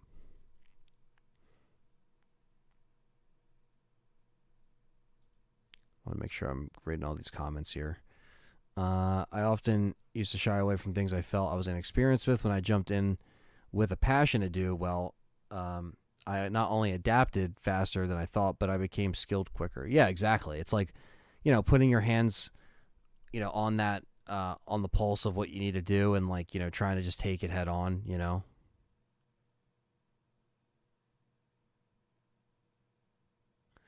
Scouser says, and we'll be here on whatever direction your channel goes in. I never click on live Q&A videos from people except yours, and that's the truth. Well, I appreciate that. Yeah, I appreciate that. Yeah, these are just kind of like, you know,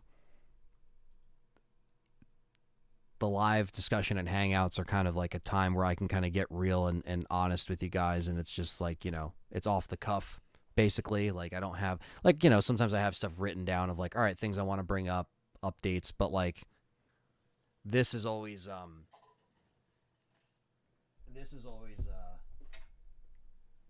a fun time to just shoot the shit with the chat, catch up. Oh, nice. I see Perry just put he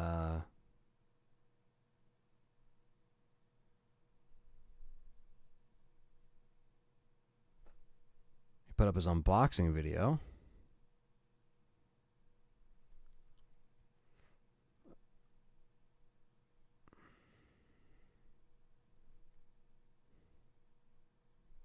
Oh, nice. Oh, that's awesome, man. I just rewinded it a little bit. That is so fucking cool. That already looks so much better, Perry. Like, what the hell? I mean, Jesus Christ, it better look better because of what they're charging. But, like, I can even see it just in this stream, like, cranking it up to 1080. That's fucking cool, man. That looks smooth as hell. Yeah, it did drop $100. I missed the link, but not that I was going to drop the money anyway, because I'm trying to worry about this PC stuff and heading to Michigan and all this stuff. So that all comes first. But I did see, well, it sold out on Amazon from what Perry said. The headset rumbles when you shoot or get shot at. That's cool. That's really cool. I mean, look, even that's another thing too. I know a lot of people have asked about that, and we talked about it on Game Complainers. But and I'm sure we'll talk about Perry's review of it tonight on the show, because we'll be live tonight around 10:30.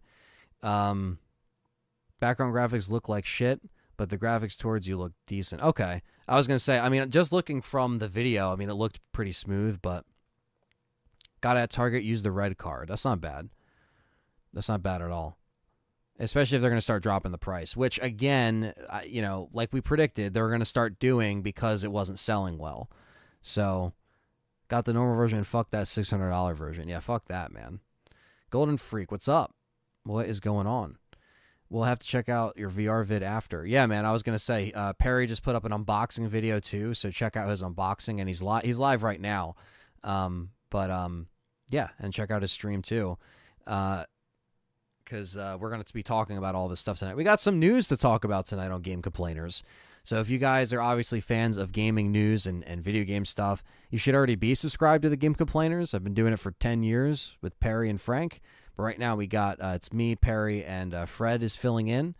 But there's been some pretty crazy news. I'm going to be live this week and next week, obviously, with them. And then I'm going to get Nick to fill in again when I'm away. So that will be that. But yeah, so we're going to talk about a lot of stuff tonight. So definitely stay tuned for that. And yeah, that's cool, man. Yeah, the VR2, like, and yeah, Gravity, that's what I'm doing. I'm just doing more non-R stuff. PS5 Slim was revealed. We were correct. Yes, we're going to talk about that. The PS5 Slim. We got to talk about Unity. We got to talk about Activision, all that stuff. And yeah, digital's coming. They're trying to. Their pricing doesn't make sense, but Sony's pricing never really makes sense with this digital and physical models. And it still looks like a boat. Like, it doesn't really look that much slim. But, like, you know, I know people are going to complain, be like, what the fuck do you mean? It looks different. It's like, I don't know. Mango says, looking forward to see the Alan Wake stream. It's a mystery where the franchise is going, says Mango Stealer. Yeah, I don't know. You know, I definitely want to stream Alan Wake 2, you know, and I can't wait to see it. But I also never finished the first one. So it's like, do I play the first one and finish it on stream? Or do I just jump and play the second one? Like, what does the chat think? LTRE Discord has been rebooted. If any of y'all would like to join, yes, it has been rebooted. I had to make some adjustments. I had to kick some people out.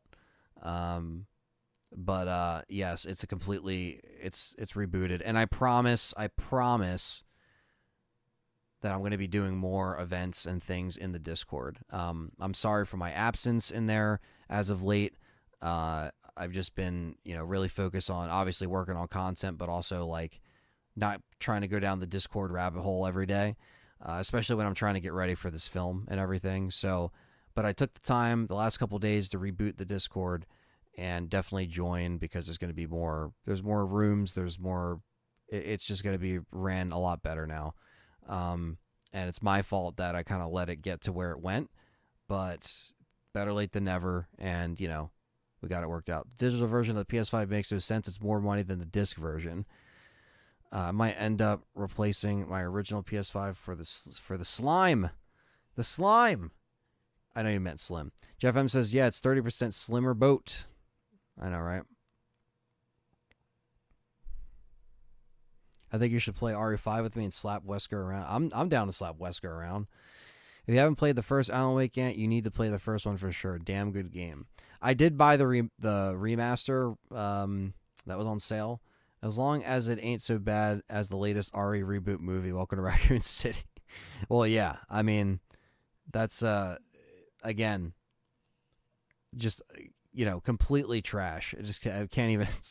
Is there a link for the Discord room? Yeah, it's in the description of every stream and video that I do. However, I will post it here because it is updated, so I'd rather give you guys the update here. Let me give you guys the invite link because it's just one link.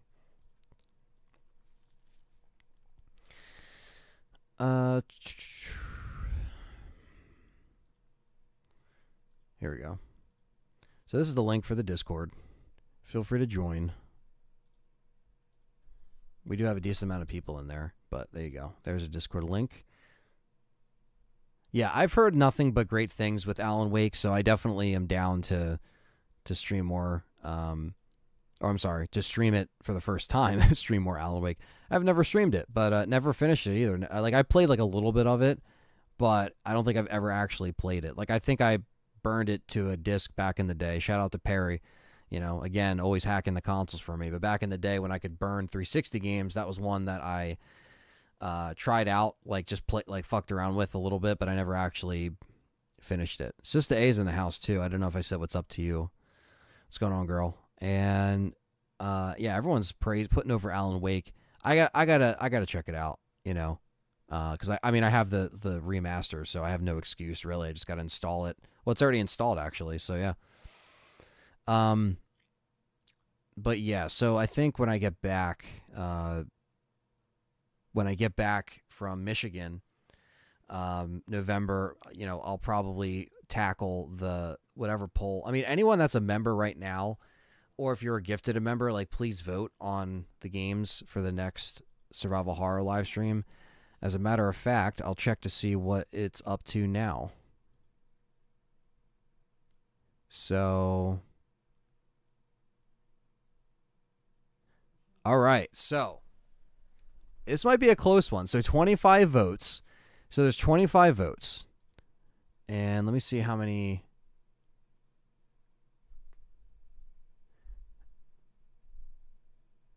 It's 25 votes.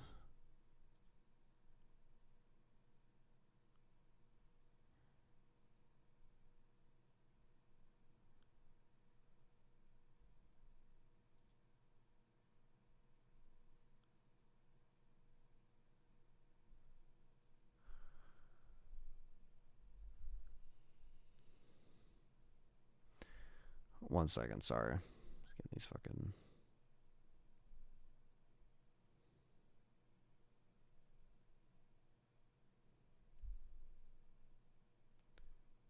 There we go. Sorry about that. Let's see.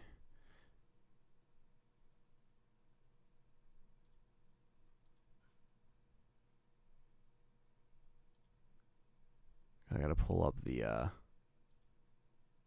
the members here. Can you give me a list of them? Okay, so there's 63 members. So 63 members, and there's only 25 votes. So definitely go to the community tab. You can open up another tab. Oh, we just got 2 more. Okay, this is going to be close, chat room. So we still have so much more votes to go. And some people might have not even realized they've been gifted the membership, because sometimes what it does is, and thanks, shout out to Thunders, like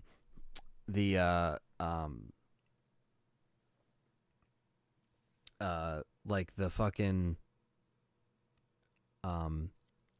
like when you gift the memberships, they don't have to be in the room. So sometimes it will assign like people, memberships, because it's random, but like they don't know, so they don't vote. But this is close. So right now, as of now, we have 27 votes. I'll refresh it again, see if there's any more. 27 votes, 30% Cold Fear, 41% Fatal Frame, 30% Parasite Eve. This is pretty close. So if you guys have not voted yet, vote on that, exclusive to members and Patreon supporters, and we will see what is the next live stream for when I get back. What's the next survival horror live stream? Only you can decide. Yeah, Umbrella Chronicles, I don't know. We haven't really heard much update about it. They're probably working on it this year. Fred bought a C Slim I will hack and with the SSD this week. He got the C with the controller for $60 off Facebook Marketplace. Holy shit. That's not bad. And what, he had to get a power cord, I think I saw in the chat. Damn. Jeff M just voted for Parasite Eve. Parasite Eve took Shoot's vote. Hockey Fan probably voted Parasite Eve. Okay, well, guys, that's fucking awesome. Like, you guys are awesome for that. And that's awesome for Fred, that Perry's going to be hacking his machine. I know that eventually I'm probably going to go back, Perry, and put an SSD in mine at some point. But we'll worry about the PC first, and I'll circle back around to that because I have the old, pull out, the fat hard drive in there now. So I have to back all that up and then basically put it on SSD eventually. Have I played Eternal Darkness? The power cord came with it. Okay. Have I played Eternal Darkness Sanity's Requiem? That's another game you should try if you haven't. Great game. Yes, I did a Let's Play of that back when Perry hacked my Wii. So again, shout out to Perry, always looking out for the consoles and hooking it up. But yes, so he put that on there, and I played it, and I actually really enjoyed it. It was fun as hell, but I did kind of do it before my account kind of got, pushed into the algorithm, and a lot more people came along and started, subscribing and watching, So the channel has grown significantly since then. So going back and doing a live stream of Eternal Darkness will probably be the best way to go. I think I live streamed it back then, or it might have been pre-recorded. I'm not sure. But yeah, I'm going to probably circle back around to Eternal Darkness. So Paris says Internet Archive has all the 360 live games and DLC. Well, there you go. Internet Archive comes through. I would want to see Anthony play Parasite Eve, says King Shadow. Well, that might happen. Because now, let's see what we're at. Because you guys are voting as we're talking here, so let's just see what we're at. Oh, man, okay, it's getting close. 28% Cold Fear. Cold Fear's in third place. Parasite Eve's in second. Fatal Frame is still winning, 41%. 29 votes, so there's still 40-something more votes that could happen because of how many members there are. But again, I know some people probably are members, they don't realize it yet, but yeah.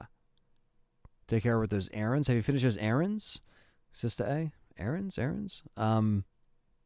Yeah, the playthrough for that will be whatever wins will be in November. Perry says Parasite Eve is a must. Yeah, I mean, honestly, it's time. I try to put, that was actually, I put Fatal Frame on the last one, and I put, I think it was Fatal Frame, Silent Hill 2, that one, obviously, and then Alan Wake, the original, was on the last one. But Alan Wake didn't even come close. So, Alan Wake I might just do again by default anyway. It's kind of like Silent Hill 3 where it's like I'm just going to do them regardless of the poll. But I try to choose a solid 3. And I know a lot of you guys want to see Parasite Eve and Fatal Frame and Cold Fear. So that being one of the most like highly suggested from the chat and the fans, I had to go with those 3. So let the best game win, I guess. And again, just because something gets eliminated doesn't mean that I won't go back to it. If anything, I'll keep Fatal Frame and Cold Fear in the next poll for December. But it depends on what people want to see. And that's why I like these, because it gives the supporters, you guys that help me out every month, a choice to kind of put your foot down and vote on what you want to see. And Jack says, as a franchise that I could see working really well in third person, survival horror RE2 remake style, if they remade it in that kind of formula. A lot of people like to see it come back, and obviously I would too. I mean, I've seen one, I have played one actually, and shout out to Dustin. He gifted me the Parasite Eve, the first one, a few years ago for Christmas. That was very kind of him. So I have that, and then I checked out 2 a little bit, and I don't know where that franchise ended up in terms of like how successful, why it's not being continued. But with this boom of survival horror stuff, I would imagine that it would be coming to a remake status at some point. I would like them to do that. Because, you got Silent Hill popping off with its next line of games, remakes, mainline, whatever you want to call it. And I know people are kind of chomping at the bit to see that too. We'll see it eventually. I mean, I'm sure, I have no doubt that we'll see, Silent Hill 2 gameplay really soon. I know people wanted to see it at Tokyo Game Show. I know that didn't really work out, like people wanted to. But I think it's going to happen. Alone in the Dark got pushed till January, so we have a little bit of time to breathe between, people are going to be playing Spider-Man, which I want to play Spider-Man 2 as well. People are going to be playing, Alan Wake 2, so there's going to be a decent amount of stuff coming out. I, again, won't be able to play these things when they come out, however, because I'll be away. But when I get back in November, I'll try. Even when I get back in November, it's going to be like, okay, I'll play Alan Wake 1, maybe. I'll play the new title. But I have to kind of space it out, Square might be too busy on going all in for FF7 Remake Trilogy. It's rumored FFX is next in the remakes. Yeah. I mean, I think all in are going all in. Yeah, they're going all in after FF7. Yeah, I mean, it's making them a bunch of money. They're losing a lot of money, but at the same time, they got to make it up somehow. And I know the remakes will do well for them regardless. So I think they just have to keep that train going. But, man, they got to, they got to make sure the next one isn't released in parts. Just please put it out, because this whole thing is why? It's going on for so long, and it's fine. The game is great, but it's just don't do this whole split in between parts. I understand it's between gens and shit now, but it's man, what the hell? Just put it out, but I've seen, FF7 remake. I like what I've seen. It's a great solid remake. I haven't played it yet, but I did enjoy it. Now, at the same time, I also, am someone who I would like to get into it, into Final Fantasy, and 7 Remake would be something that I probably pick up when everything's out. If everything's out and they put out a complete edition or something, I would probably get it, if it goes on sale or something, just to try to get into it. I played Final Fantasy games in the past. I played demos and stuff. I've never actually purchased a game, but I've only played the demos back in the PlayStation Underground days. But it's something where FFX, yeah, exactly. Thunder said it'd be a dream come true. Yeah, I think that will happen, and they'll ride that. We can hope that the next FF game remake or not, it's a multiplat. Yeah, exactly. I mean, that already should just be the case, you know, but it's, you know, it's another thing where as we're getting the PC is like the best option, you know. Um, what's up, Spark Shot? Can only chill for 24 minutes, then back to work. Bad in it. What's up, man? Hope you're well. Yeah, keep the questions coming in.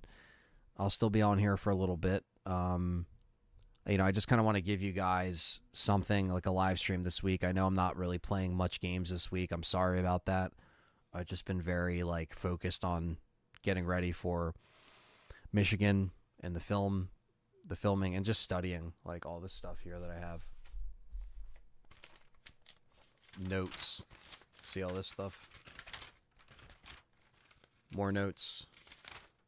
More notes. And it goes on from there. But that's all like just equipment we're using, videos I have to look up, videos I need to watch. That's why YouTube's a beautiful thing, especially when you're trying to learn about tech or equipment. Just looking up videos, seeing other filmmakers, cinematographers use certain things, like, you know.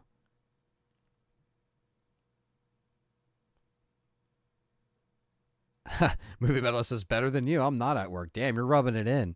Come on. It's midway through the week, so we're almost there.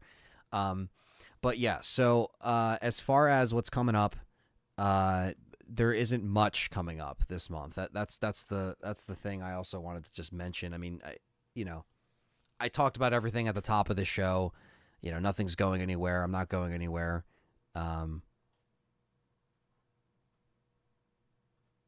Good for you, LOL, Anthony. Yeah, I'm cool. Thanks. No, but yeah, so I'm gonna try to put out probably a collection update that I might be able to get done. A long overdue collection update for everybody.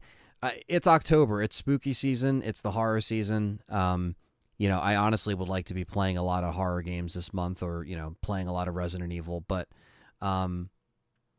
you know, I kind of topped off last week with some more Separate Ways, and then, you know, this week has been kind of little like slower, just because I've been trying to, you know, just focus on myself, get like a lot of stuff, you know, situated, because this weekend is another busy event before I go to Michigan. I'm going to be working Monster Mania weekend. Yes, the last Hunt Valley Monster Mania show. We're not going to be done doing shows in Maryland, but unfortunately the hotel is closing on Halloween of all days, and it will be demolished, and it's very heartbreaking. So yeah, I signed up to do this show before I knew I was even going to Michigan and being a part of this project. So it's this weekend, so I'll be back by Monday. So that gives me, or Sunday, but that gives me like, you know, 3 full days to like, you know, sleep, get my head on straight, study more, and pack for 10 days that I'll be gone. 9-10 days.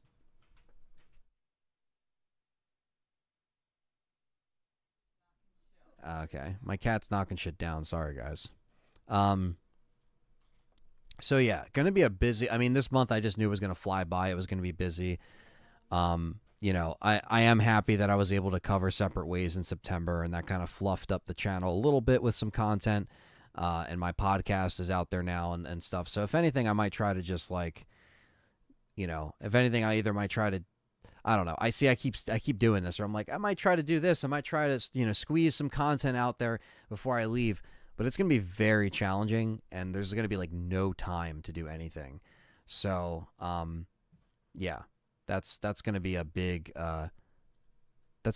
deal, you know, to get ready for, because I don't, you know, it's a lot, and you know, you want to just make sure you have everything. You want to make sure you give yourself enough time to prepare. You don't want to leave and like, oh, I forgot this, I forgot that. So, yeah, it's going to be hard to live stream consistently before I leave, or even do videos, but believe me, you know, I'm going to try to figure something out before I leave. At least get the collection update done. If I didn't have Monster Mania this weekend, I would be like, just working on content for when I leave. But Silent Hill Remake, I have yet to play a single Silent Hill game. They are, but there's multiple ways to play them, like Liquor Samurai said. There's some go-to horror films that you watch every October Halloween. That's a good question, Movie Metalhead. Exorcist, Texas Chainsaw Massacre, Halloween Original, Halloween 3, Silence of the Lambs, The Shining,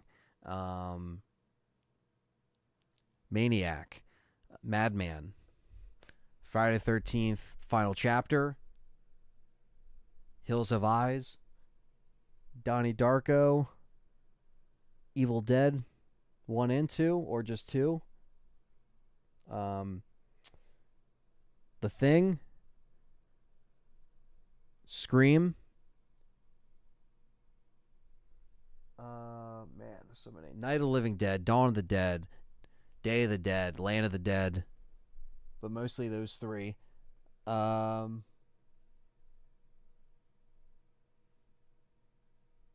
to think of other ones.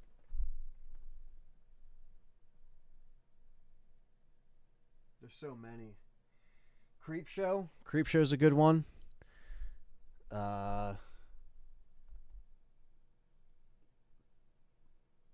Any Universal monster. Frankenstein, Wolfman, Bride of Frankenstein, Invisible Man, Dracula. Zombie is another good one. Throw in some Italian horror in there.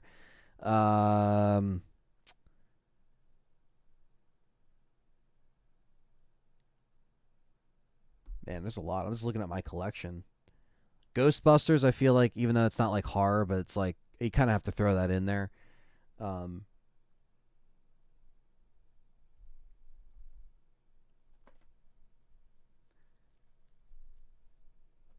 Alien or Aliens, I would say. You could put that on there too.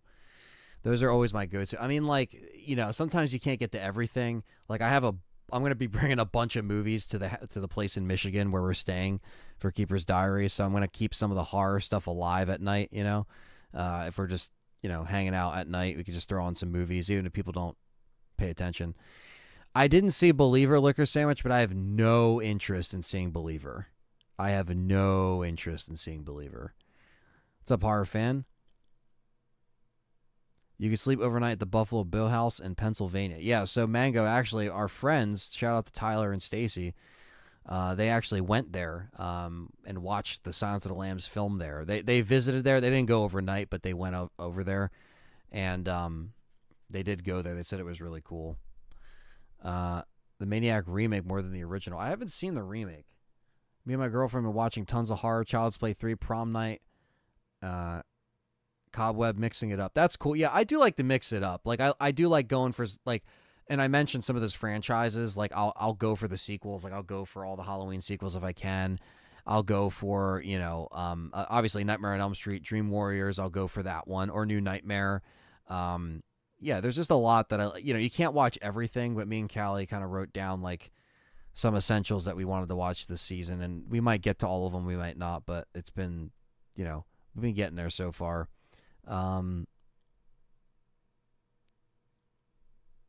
Blair Witch Project's another good one. Also because it takes place in October. Even though people shit on that movie, but I like it. So,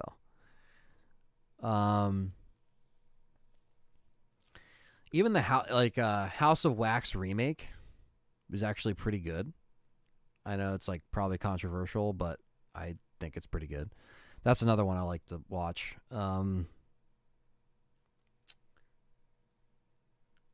trying to think of any other ones. I'm unsure if you'd call it a horror, maybe a creepy thriller, but 1 Hour Photo. Yes. 1 Hour Photo is an amazing film. I mean, it's borderline horror. It's pretty, it kind of goes into like a stalker obsession, you know what I mean? But yeah, Robin Williams did such a great job in that movie. I remember the first time I saw that movie, I was at my friend Brandon's house, and like everyone was sleeping, and I woke up, and like for some reason it was just on. And like I didn't know what it was. Like it's just one of those things, like it was just on the TV, and then like he had like DirecTV or whatever, but like I didn't see what it was, and I was like, that was like, this movie is crazy. I couldn't go back to sleep. I was like so like just like zoned in. Um, I actually just watched the OG House of Wax with Vincent Price. It was really good. Yeah, no, that's a great one too. Yeah. From Beyond is really good. I also like Brain Damage and Reanimator. Those are some great ones. Yeah. Yeah, you got The Fly. That's another great one. Man, there's so many great horror stuff, and you can never watch it all in the month. But The Crow's around Halloween, even though it's not horror, takes place around the holiday. Yeah, The Crow could be another good one. That kind of fits very nicely in the pocket of October. Trying to think of anything else. I mean, I always like this time of year. It's my favorite time of year. Brain Dead, Dead Alive. That's another good one. Yeah, the lawnmower scene is iconic.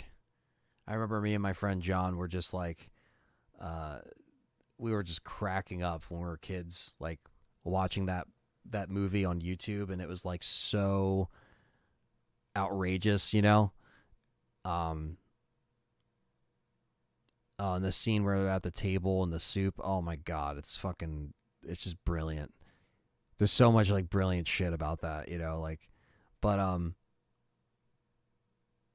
but yeah, I'm trying to think of any other ones that I've been like meaning. Night of the Demons, that's another good one. Return of the Living Dead, that's another good one. It's like they all come flooding back. Like that's why I have to like look at my collection. I'm like, yeah, because there's so many. Uh, Lost Boys is another good one. Um, Monster Squad, that's another great one. That just got a 4K announcement, right?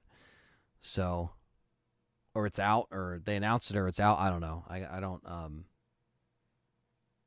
think I only have the DVD of that one, but you know, again, it's something where a lot of people like myself, like you know, I always like to. I kind of like I watch horror all year round. I don't just watch horror. That's not the only genre I like, but this, you know, fall time, especially on the East Coast when it gets really cold and it just, you know, it starts to, you know, the weather breaks and the leaves are on the ground and the acorns are falling, hitting your car, making dents in your car. Uh, you know, there's pumpkin spice everywhere. There's candy and, you know, I don't know. It's cool. I like seeing Halloween decorations. I like people that keep it alive, you know, because it seems like a dead holiday, but it still is kind of like this cult kind of thing. Um, but yeah, and I'll be spending my last couple weeks. I mean, my first weekend, this Friday 13th weekend, because it is Friday 13th this Friday, guys. So watch out. Jason's around the corner. If anything, I have to watch out because Jason's, you know, from Jersey and I'm in Jersey. But you know, I won't be in Jersey this weekend. I'll be in Maryland. Be at the Hunt Valley Monster Mania show. I'll be working there. I'm going to be working with what's her name? Now I'm blanking on the name. She's from Smile.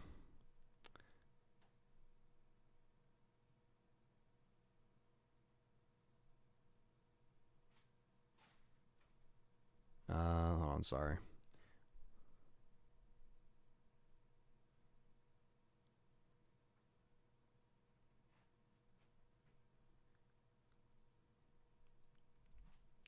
Sorry, I'm just looking at this other.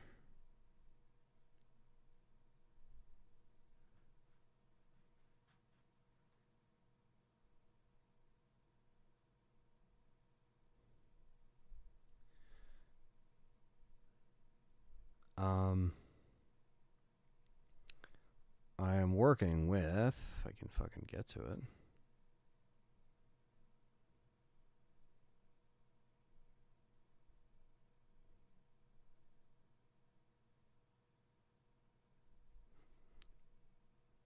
Japanese horror, Meatball Machine, Tokyo Gore Police, Ring. This is Mango. The Kung Fu Priest. Hidden Gem horror movie, The Autopsy of Jane Doe. Watch it if you haven't. I have not. So Saucy Bacon, Saucy Bacon. Someone says Saucy Bacon, but it's SOSIE. I should probably figure out how to pronounce her name before I'm like butchering it. But she is who I will be working with this weekend. She is from Smile. I think that was the one like horror movie she was in. Like Smile was okay. I mean, I didn't really.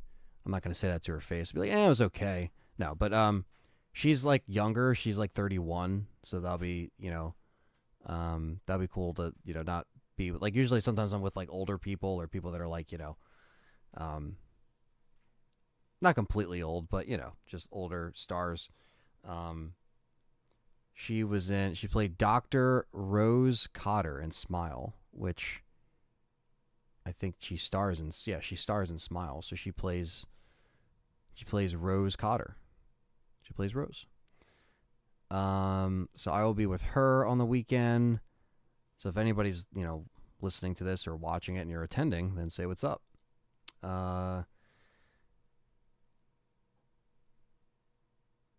She was in Mare of Easttown. Wow, I forgot she was in that with Kate Winslet. Yeah, that was a really good miniseries. She was in Scream the TV show, but I did not watch that. She was also in 13 Reasons Why. I don't know why I'm going off on this tangent. I'm just letting you know. I mean, she's been in movies since it looks like age 10. So 2005, she was age 10. I don't know if she was 10. It says age 10. Well, that can't be right. She was born in 92. Yeah, she's 31. Okay, but her dad is Kevin Bacon. So I will be working with Kevin Bacon's daughter, if that makes any sense to you guys. So the dude who gets the spear in the neck in Friday the 13th, I'll be working with his daughter. Not that most people know Kevin Bacon from everything else but that. But since we're on the topic of horror, yes. So I will be with her, and yeah, that'd be pretty cool.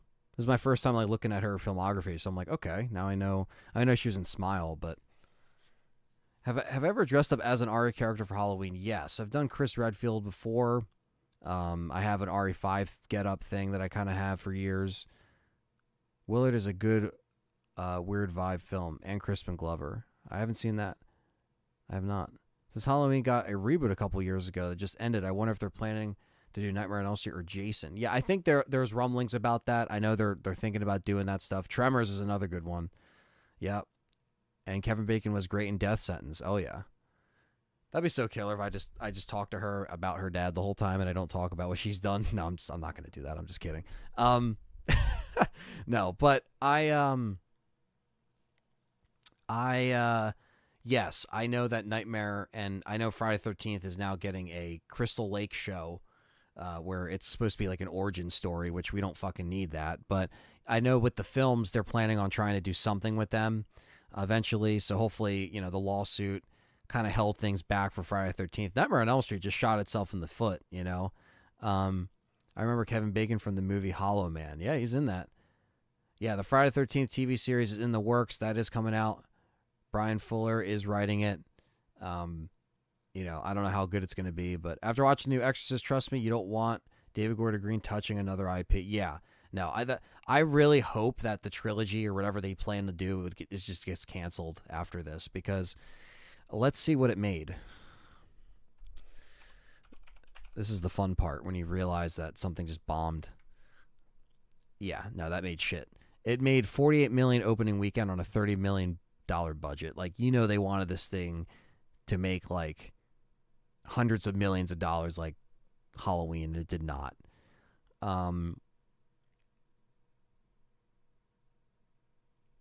It was projected to gross 30 to 36. The film made 11.8 its opening day, 2.9 Thursday, 26.5 million top in box office, being the best of the franchise, but was noted by disappointing given mid 30 million projections and the 400 million Universal spent to acquire the rights. Yeah, they spent 400 million to acquire the rights, and then they got a 48, maybe $50 million return, because after opening weekend, and I know Taylor Swift like bumped the film, but even if she didn't do that, like even if this was released next weekend or this weekend on Friday the 13th, like it would have not have like it wouldn't have mattered. You know what I mean? So Exorcist Deceiver, I don't know if they're making that. I could care less. No thanks.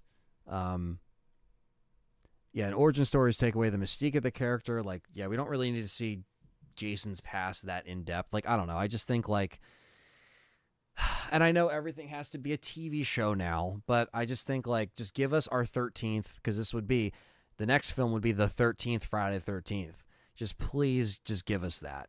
And I didn't even mind the remake in 2009. I know like it didn't make as much money as they would have liked, and they still didn't green light because then the lawsuit stuff happened. But it sucks because Derek Mears is such a nice guy, like meeting him at these conventions, and he signed my Friday the 13th poster, and he was really nice when I met him. I finally met him because he was like around for a while at these shows, and I just never got a chance to meet him. Sometimes you work these shows and you don't get a chance to meet anybody that you'd like to, because it just happens.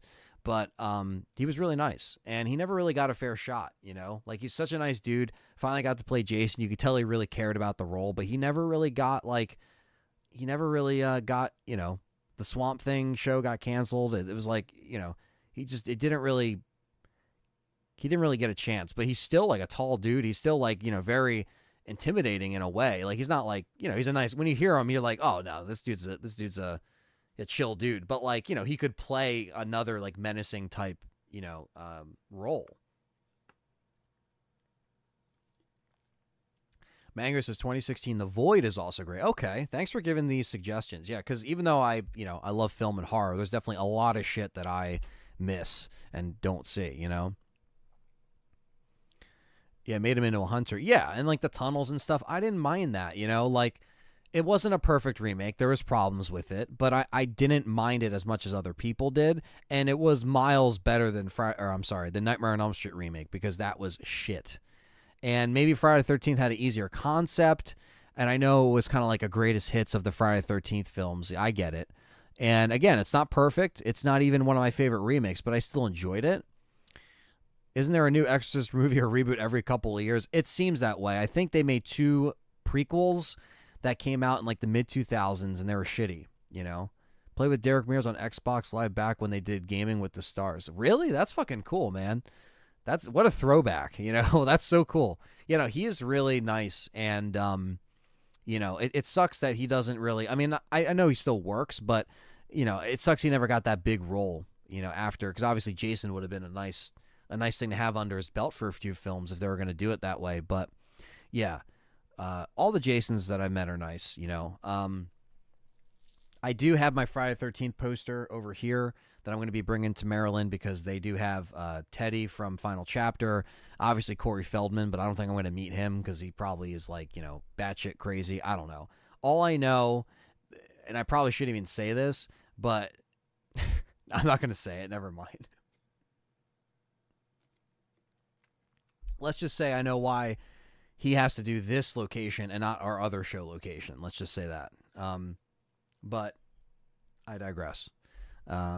It will be a fun show, though. I'm looking forward to it. It's going to be bittersweet because this venue is so fucking dope.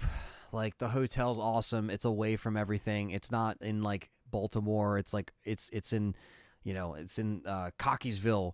It's what it's called.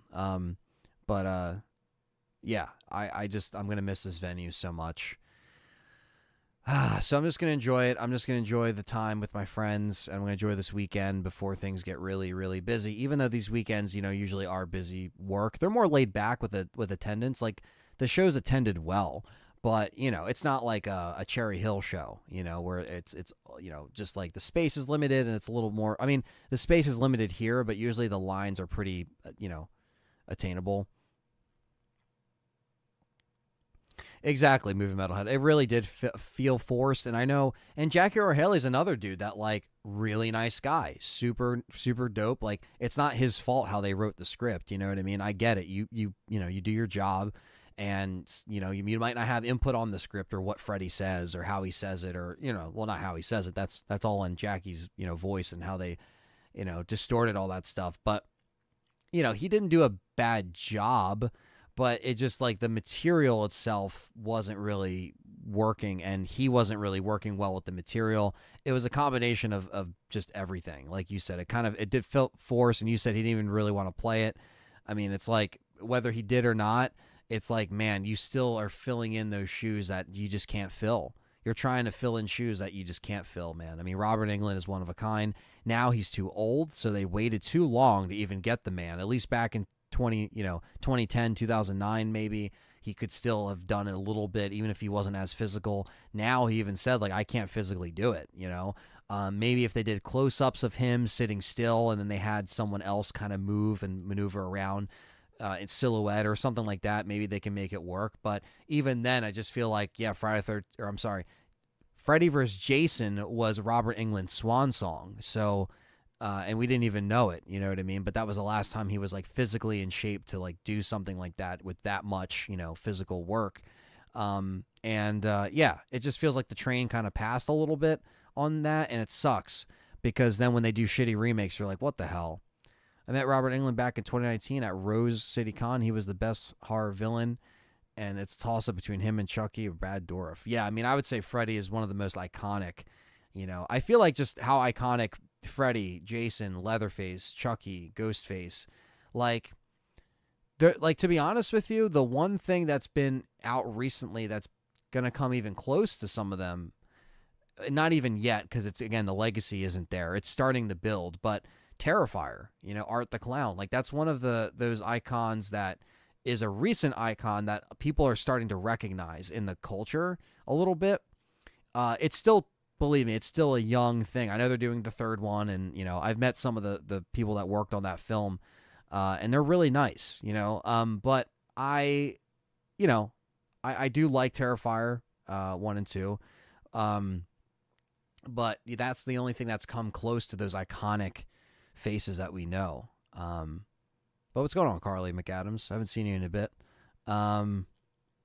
Just started watching Nightmare on Elm Street movies. They're okay. I'm just not digging them. Saw the OG years back and never watched the sequels, but we'll keep giving them a go. Yeah, I would say, man, I honestly think the first one's probably the best one, right next to Dream Warriors. But I met Robert Englund. He signed his book and copy of Nightmare 1 for me. That's awesome, man. Yeah, I got him on my Nightmare on Elm Street poster, him and Heather Langenkamp. I was actually working right next to Heather Langenkamp. I was with Harry Hamlin the last Monster Mania, and he was awesome. And he was right next to Heather, and it was just cool to be next to Heather all weekend. She was so nice. What con are you working again? Monster Mania. This is in Hunt Valley, Maryland, so I will be driving. Maryland from here is about 2 hours away, so not too bad, but I'm going to be leaving there tomorrow, and I will be there the rest of the weekend, so that's why I won't be live this week or anything like that. So I definitely just wanted to do this stream to just give you guys something, to consume while I'm gone, and then I'm going to try to do a little quick video to put out for when I'm away in Michigan, but it's going to be, it's going to be a little light on content the rest of this month, guys, and I'm sorry about that, but duty calls. It's time. You know what I mean? It's time for me to work on this project, and when you guys see it, you're going to be like, okay, that's what we want to get out of this. I want you guys to see it and be like, oh, they weren't fucking around. And that's exactly, we want to give you guys literally your money's worth, what you guys put into the project, because it is all fan funded.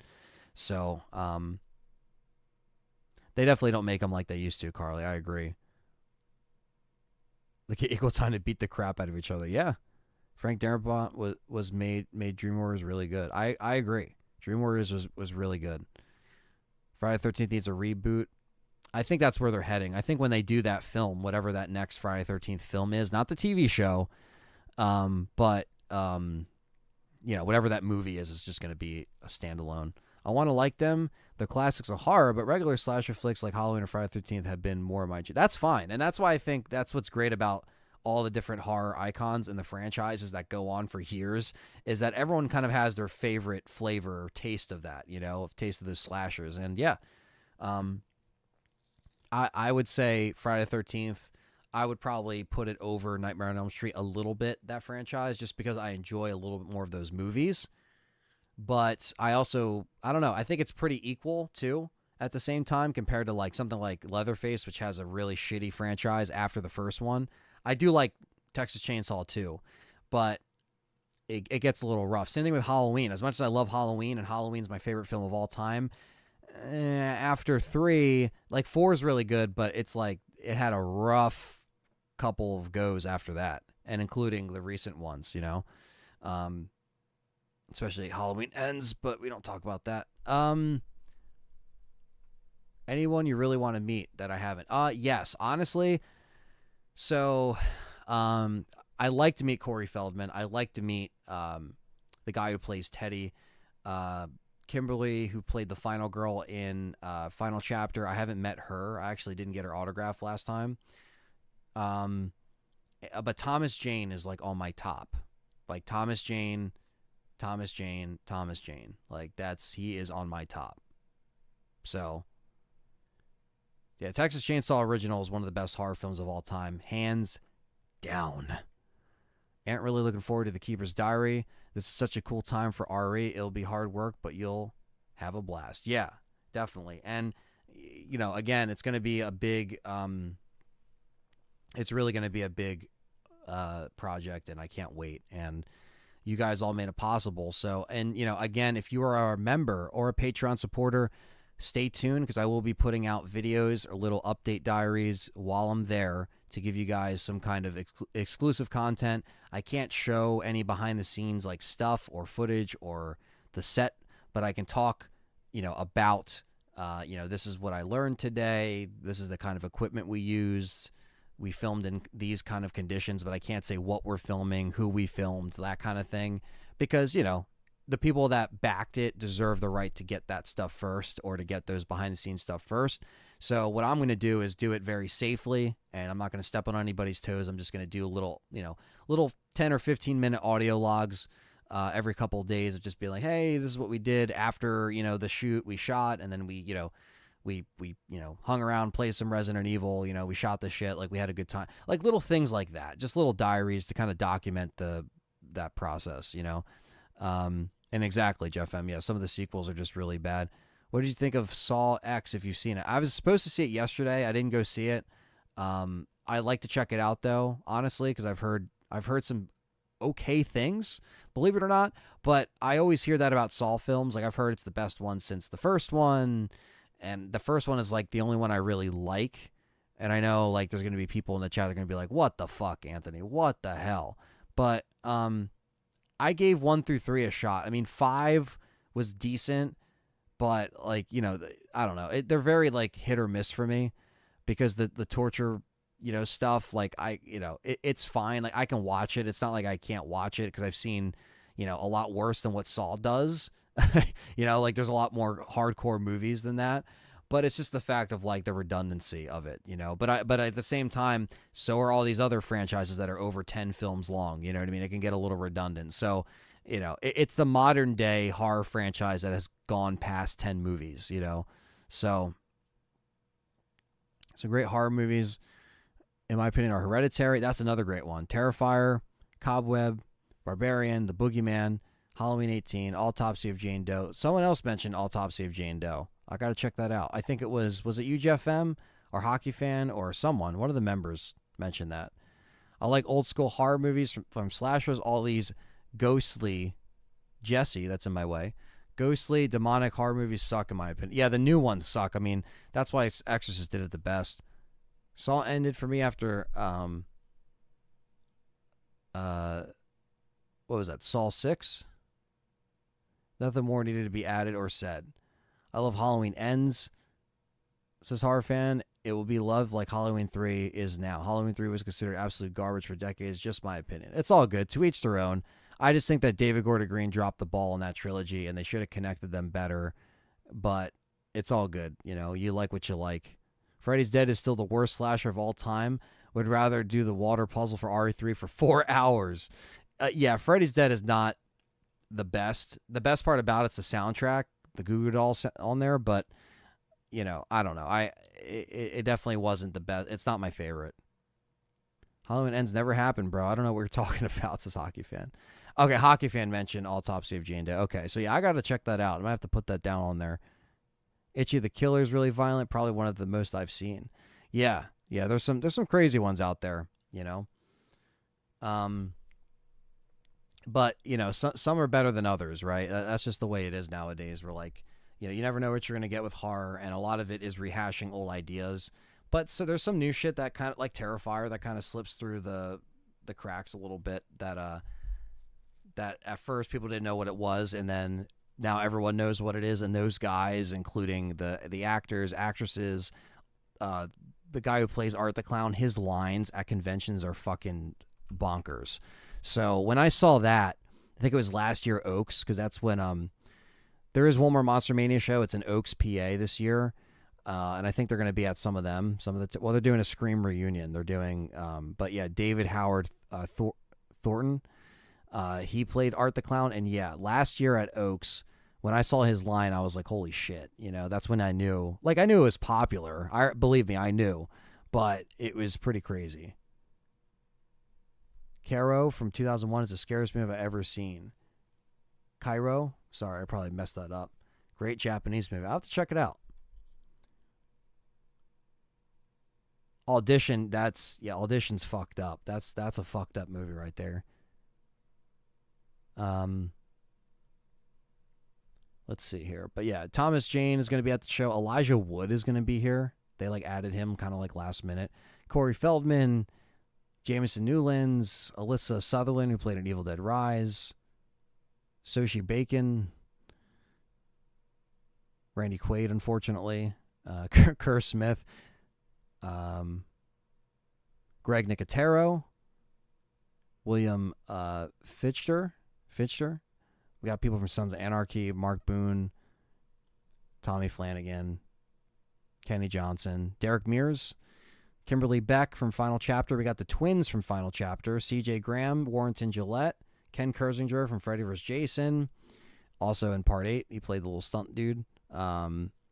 Lawrence Monison from Final Chapter, and Harry Manfredini, which I'm excited to meet him because I heard he's nice, and I would love him to sign my poster. He needs to be on there. So, yeah. That's who's going there. Wicked City is wild, Mango. I Saw the Devil. I haven't seen that. The Thanksgiving horror movie looks perfect. I can't wait for Thanksgiving, Lee, on YouTube. All good. It's late. Or you're late. It's all good.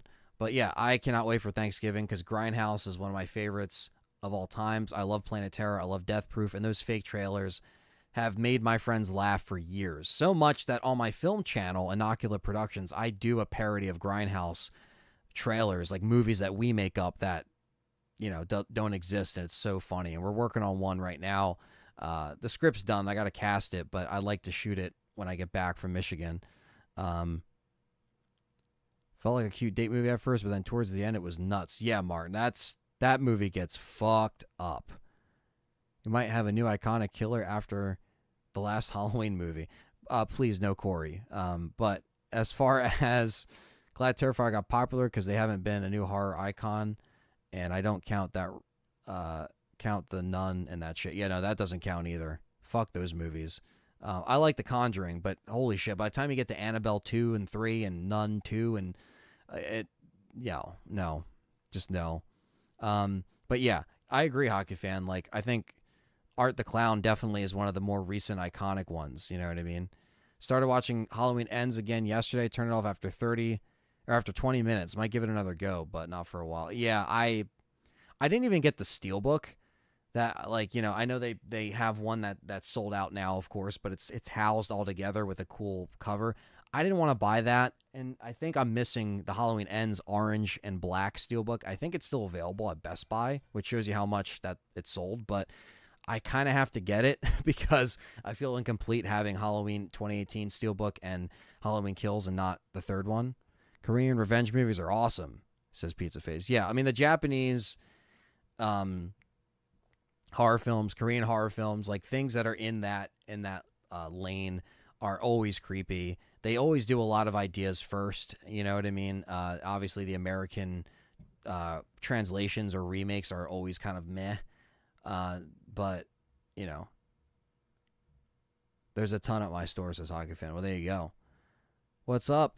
Sean, what's going on, brother? Carrier Raccoon City. What is going on, brother? Hope you've been well.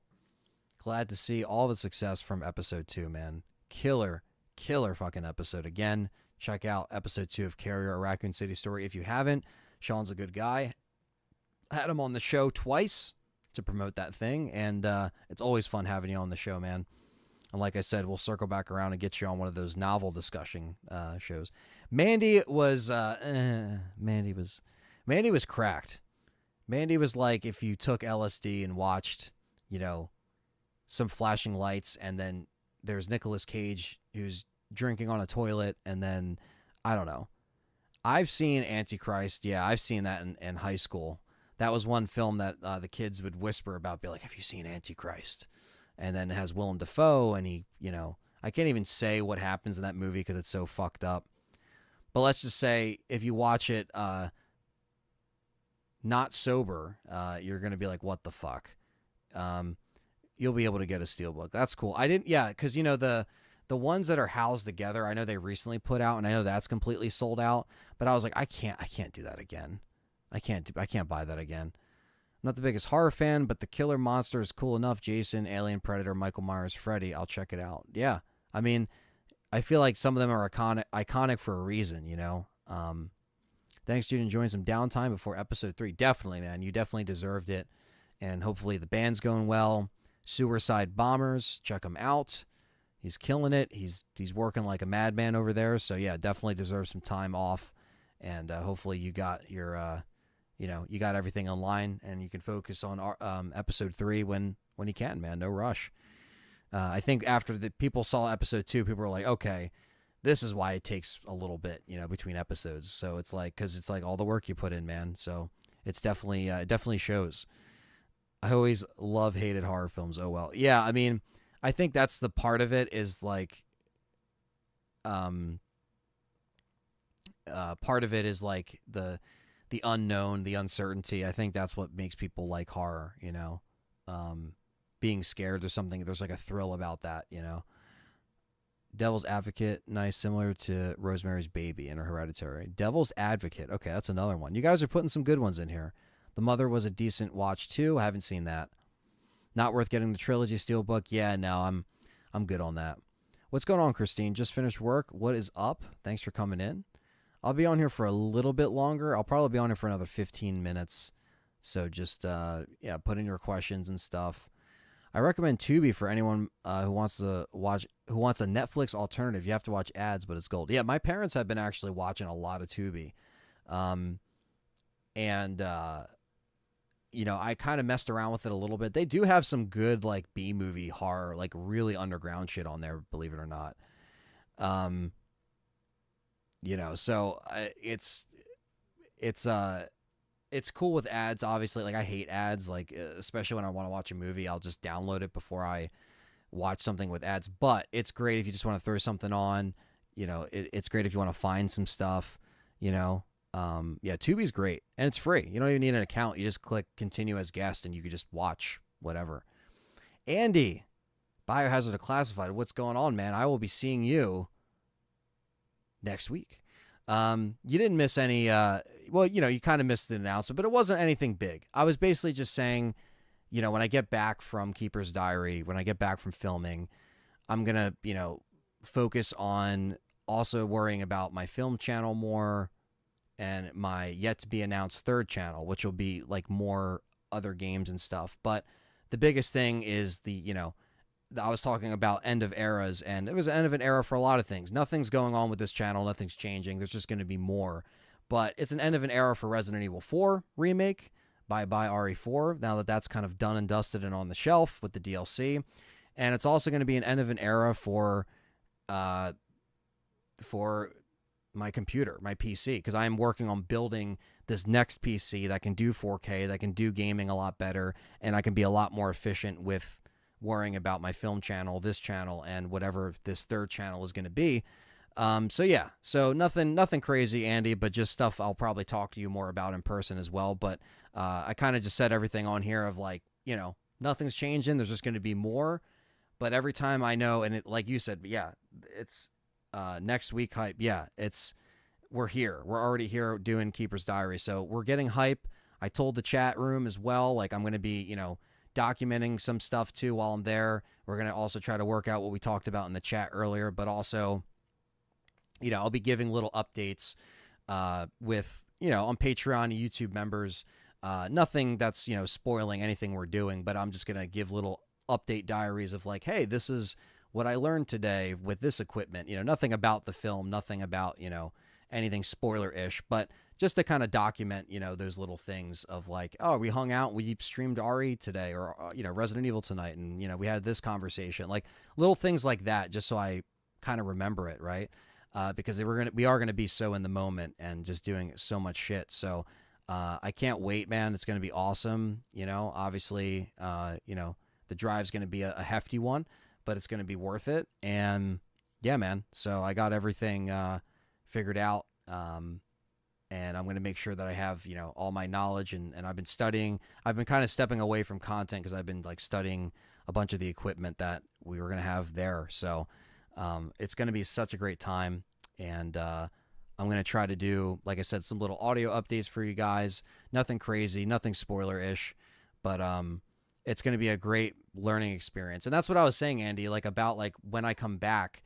Not that I'm going to be a different person, but I'm going to be like completely like, it's like I'm going to be a sponge absorbing all of that, all that stuff, all the skills, and like bringing that and applying it to my film projects, and like just trying to like take that that influence and that like experience and skills, and just really trying to take that and throw it at, all my stuff that I like to do, and do it even better. Like than I've done before, you know what I mean? Because like that's the thing, it's like you learn from every project. So I want to take what I can from this project and then apply it towards my channels and fire on all cylinders. So the end of an era isn't necessarily any doors are shutting. If anything, more doors are just going to open for my channels and the next step right after. So when I get back from Michigan and it's November, that's when I got to really figure out some stuff, work on trying to grow this channel too, like work on stuff I can do better, little things like that. But yeah, I definitely get a lot more of a jolt of creative energy and flow when I'm coming off of a project like this. And I know that that's how it's definitely going to be. It's going to be such a great time, but it's going to be hard work. But at the end of it, that fulfillment is like unmatched, when you get a project done, especially something like this that is such a great opportunity for us. So it's going to be awesome. And have I ever seen the Japanese version of The Ring? Holy yeah, Christine, I have. Ringu is nuts. Leon says 2010 of Nightmare is underrated. Oh no, Leon, YouTube. Oh man, sorry man. I can't agree with you there. I'm going to hard disagree. I think that movie was all over the place, but if you like it, that's fine. It's all good. No, I meant I always love horror films and the majority hate. Oh, okay, you worded it wrong. I see what you're saying. Halloween Ends, Jason X, Halloween 3, Halloween 6, Friday the 13th Part 8, Nightmare Remake. I see what you're saying. You go for the one. You like the one. You don't really understand why some people hate the ones that they do. I get it. I mean, I guess it's like that anywhere with any franchise. It's like everyone has the pockets of ones they like, but sometimes the ones that like get a lot of hate also have a cult following too. So I get that, Any new Steelbook pickups? I got H2O, Cover Sucks, Scream 3, and Friday 13th. Dude, I literally got all three that you mentioned. Besides Friday 13th, that's coming. Actually, it might already be at my doorstep. But yeah, H2O I have, and I got the Scream 3 Steelbook. I agree. The H2O Steelbook is not the best cover, but the transfer is good. Me and Callie actually popped that. That was one of our first Halloween films we watched. And like Halloween season films that we watched. And it was Halloween H2O because I just got it. We popped it in. And it looked good. I mean, it's the best it's ever looked. It's not the greatest film, but I do really like H2O, Most of the movies I mentioned have been on Tubi. Exactly. Yeah, Tubi's great. Just look it up. Candace says, as a sidebar real quick, RE9, I'm definitely excited. Definitely the most interesting thing to think about right now is the series. It's super intriguing at what they're going to do. Yeah, and I think, like I said, as this lull of Resident Evil happens, I'm sure when we do finally see another announcement, it's going to be for RE9. We know they're probably working on RE5, but I think RE9 is going to be like the no-brainer of what they do next, Jeff M. can't wait for Keeper's Diary. Hockey fan, Keeper's Diary is going to be dope. And then Andy says, yes, it'll be a massive learning experience. Can't wait to make it happen. Yeah, man, it's going to be a very, very, very intense project, but it's going to be a very fulfilling one for us RE fans. And man, what an opportunity. And it's all happening because of you guys, because of the community, because of all of these, collaborative minds coming together who love RE, do RE content. I mean, yeah, we're gonna fire on all cylinders for you guys. Leon says Jackie Earle did a fantastic job as Freddy. Some of the survivors acting are a bit bad, but other than that, if you're a Nightmare on Elm Street fan, you'll definitely enjoy it. Well, that's, it's definitely a hot take, Leon YouTube, but it's fair. Like, I understand where you're coming from, but Horror Fan says Nightmare 10 is leaps and bounds above 5 and Freddy's Dead easily. I like Dream Child, a little bit more than Freddy's Dead and Nightmare Remake, I would say. But did you guys see the last voyage of the Demeter? No, I have not. Also, take a drink in H2O every time the mask changes. What the fuck with the CGI mask? Yeah, even like Callie looked at me like, what the fuck was that? And yeah, it looked bad. It even looks worse. I think if you watch it on VHS, it probably didn't look as bad, but Keeper's Diary is going to be lit. Been enjoying the games and rewatching the movies. Then on to your movie. Very hyped and very happy for you, my man. Thank you, man. Yeah, no, this is I couldn't be a part of this without, Andy, everyone over at Residents of Evil, Nuji, and you guys, So I think, that's the part of networking and making friends through what I do here. Sometimes I can get down in the dumps about, oh, this video didn't do as good, or, oh, I wish I was, had a bigger subscriber count or a bigger following. But at the end of the day, those experiences that you have when you meet people and you're able to network and connect, and that's pretty much what came out of me going to the UK was all of the above, you know what I mean? And more than I can ever mention. And it really does feel like a home away from home in many ways. But I think this is just happening because of the constantly staying consistent with it, even through different changes, through different trials and tribulations of YouTube and how things shift and the algorithm and all this stuff. It's like I just stayed true to what I was doing, stayed genuine, and I met up with some really great people. And when conversations like that happen and things get kind of planted, seeds get kind of planted, it's great to see what comes out of it. And that's exactly what I'm getting out of this project here and this once-in-a-lifetime opportunity. But again, I don't want to just say it's once in a lifetime because we want this to open up more doors for all of us included.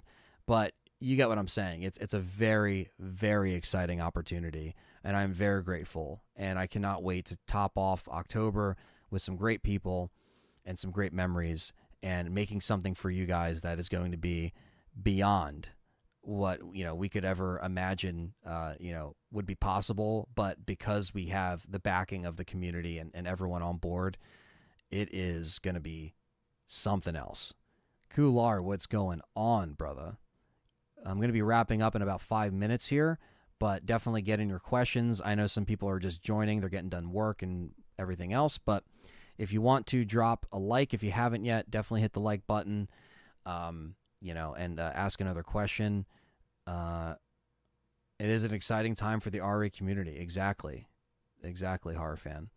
Hot take, but if Romero got to make his movie, the fans would have roasted and hated him or the film. Chris wasn't S.T.A.R.S.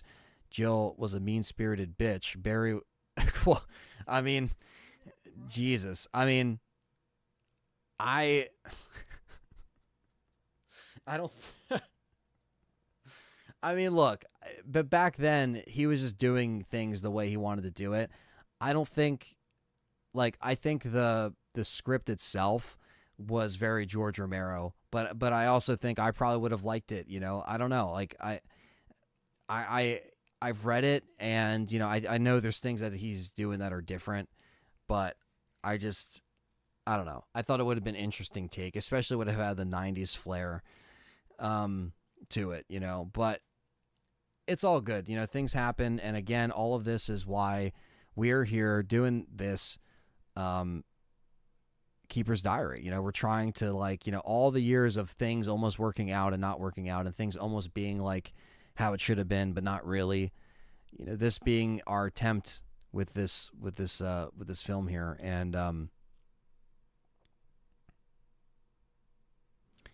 generally, so much love for the channel, Ant. You always been true to yourself and for the love of Resi. You're the best. It's like hanging with friends watching your live streams. Well, thank you, Christine. And yeah, that's definitely the vibe that I will always do and continue to spread on all the other channels too. and Jill 2004. What's up, Brandon? Um, Another member in the house. What's up, man? We should just get a drawn animated Resident Evil series and explore more of the lore. Yeah, I mean, it's interesting that now with like the animated series or the series being a thing that we got, like the only thing we really got was Infinite Darkness, but that felt more like just a tacked on, like it was a movie, then they just cut it up, you know. But yeah, I would like them to do something like that down the road, you know. Um, but I don't know. I'm gonna try to figure something out. With like speaking of the movies, um, the live action stuff. I do plan on getting those reviews kind of finished because I never finished them. That's one thing within the podcast series, of just Let's Talk Resident Evil. The one thing that is left open is covering the novels, which I'm going to be doing hopefully before the end of the year, and finishing, the discussion of all Paul Anderson's live action movies, because I reviewed Welcome to Raccoon City when it came out. I talked about RE1, RE2, or I'm sorry, RE1, RE Apocalypse. And so now I have to finish them. So Extinction onward. Darn Isler, what is up, brother? I was just about to wrap it up, but if you got any more questions, I'll give you guys like 5 more minutes. If I can talk. I didn't mind making this a little bit longer of a hangout because I won't be around this weekend. I will be in Hunt Valley, like I said, working Monster Mania, and then I get 3 days to myself before I leave for Michigan. So I don't really know how much. I might do one live stream hangout like this before I leave, maybe a couple if I can squeeze them in those days. But yeah, gonna go watch Old Boy now, Anthony. Have it. Old Boy? Oh, believe me, Brandon knows about Old Boy. We watched that.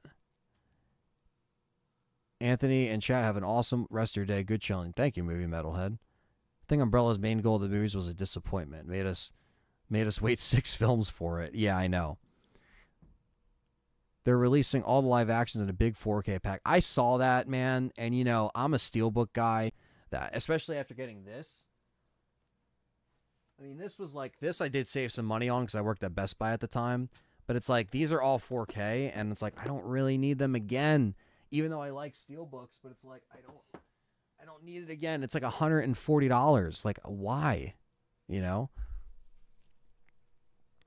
I'm at the point where I think even if you get Detore to make an R movie, it would be hated. Most fans, not me, just don't want anything non-game wise, in my opinion. I love it all. That's fair. I mean, to each their own, If people like all things media Resident Evil and you like your games, how you like them, it's all good.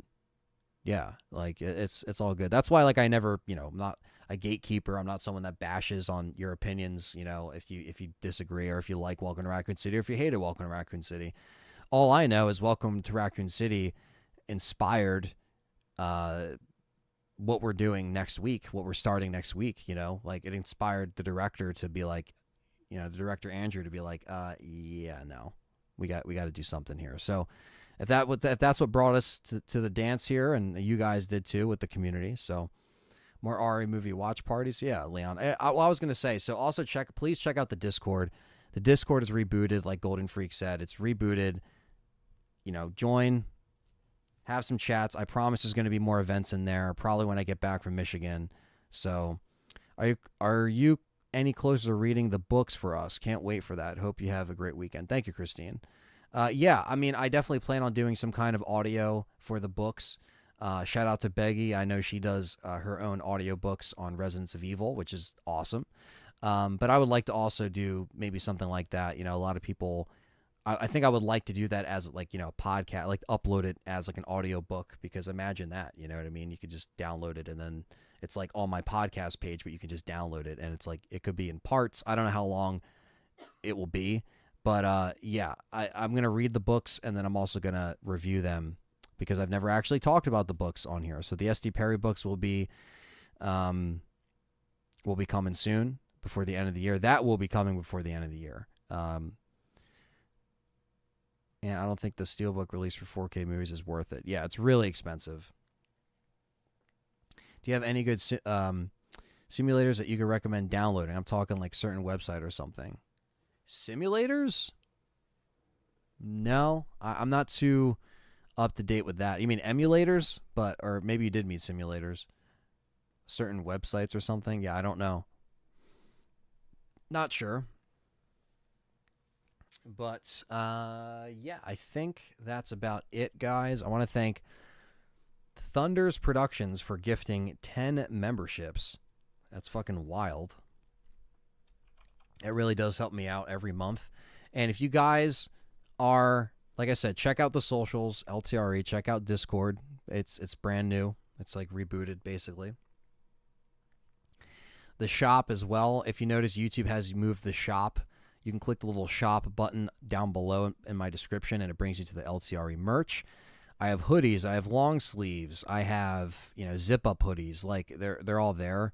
So check it out. I don't know how long I'm going to be using Spring. I really don't know how much longer I'm going to be using them because they're kind of lousy.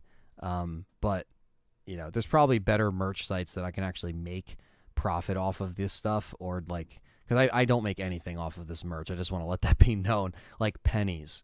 So it doesn't really, it's for you guys basically, so you guys can rep LTRE. But yeah, so that's there. But also, holy shit, we got Thunders here. 11 months to see you later. Everyone cheers. Good luck on filming. Thank you, Thunders. I'll probably be live. I'll probably see you guys before I peace out there. But also, please vote. Thunders did gift memberships.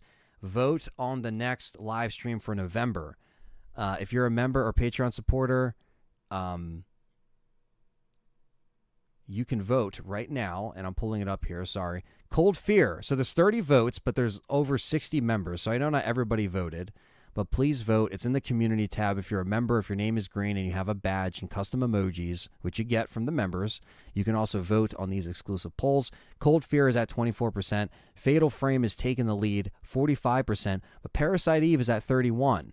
And if everybody votes, and thank you, Jeff M., for being a member for 5 months. Appreciate that. Thank you, Dr. Evil. What's up, Danny? I'm just wrapping things up here, but I will be back probably next week for a little live stream before I leave.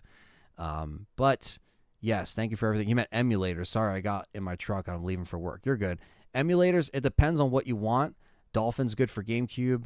If you want PlayStation ones, there's Duck Station. There's stuff like that that I'd recommend. No, this won't be the last stream before I come back. I'll be live either Monday, Tuesday, or Wednesday of next week. Maybe a couple live streams. So I'll be back maybe just to give you guys some kind of content and update where I just kind of shoot the shit. I probably won't be playing anything until I get back. Like I said, as much as I would have liked to play a bunch of horror games this month, there's just a lot of other shit that is going on that's really important, which is Keeper's Diary, which is taking up the last half of this month here. So that's it. So I'm not going anywhere. I'll be going somewhere this weekend, but then I'll be back for a couple days before I leave for Michigan. Then I'll be going somewhere for, a little while. But thanks for all the love and support. Take care, everyone. Let's see. Beards VC Gaming says, I was watching RE4 Remastered PS4 in 2014 on PC and realized the HUD graphics and the fonts are different. Yes, that's why the HD project is a godsend. But yes, guys, so thank you for everything. Thanks for the love and support. And Schoolar says, where do you get your ideas from? Comic book villains? Chris Redfield, RE5. And on that note, take care, guys. Smash the like button. I love you guys. If you're a member, vote. If you're on Patreon, vote. And please check out the Last Survivors podcast, which is also exclusive to all members. Check it out. Watch it. Listen to it. Take, reap those benefits and take care. Have a good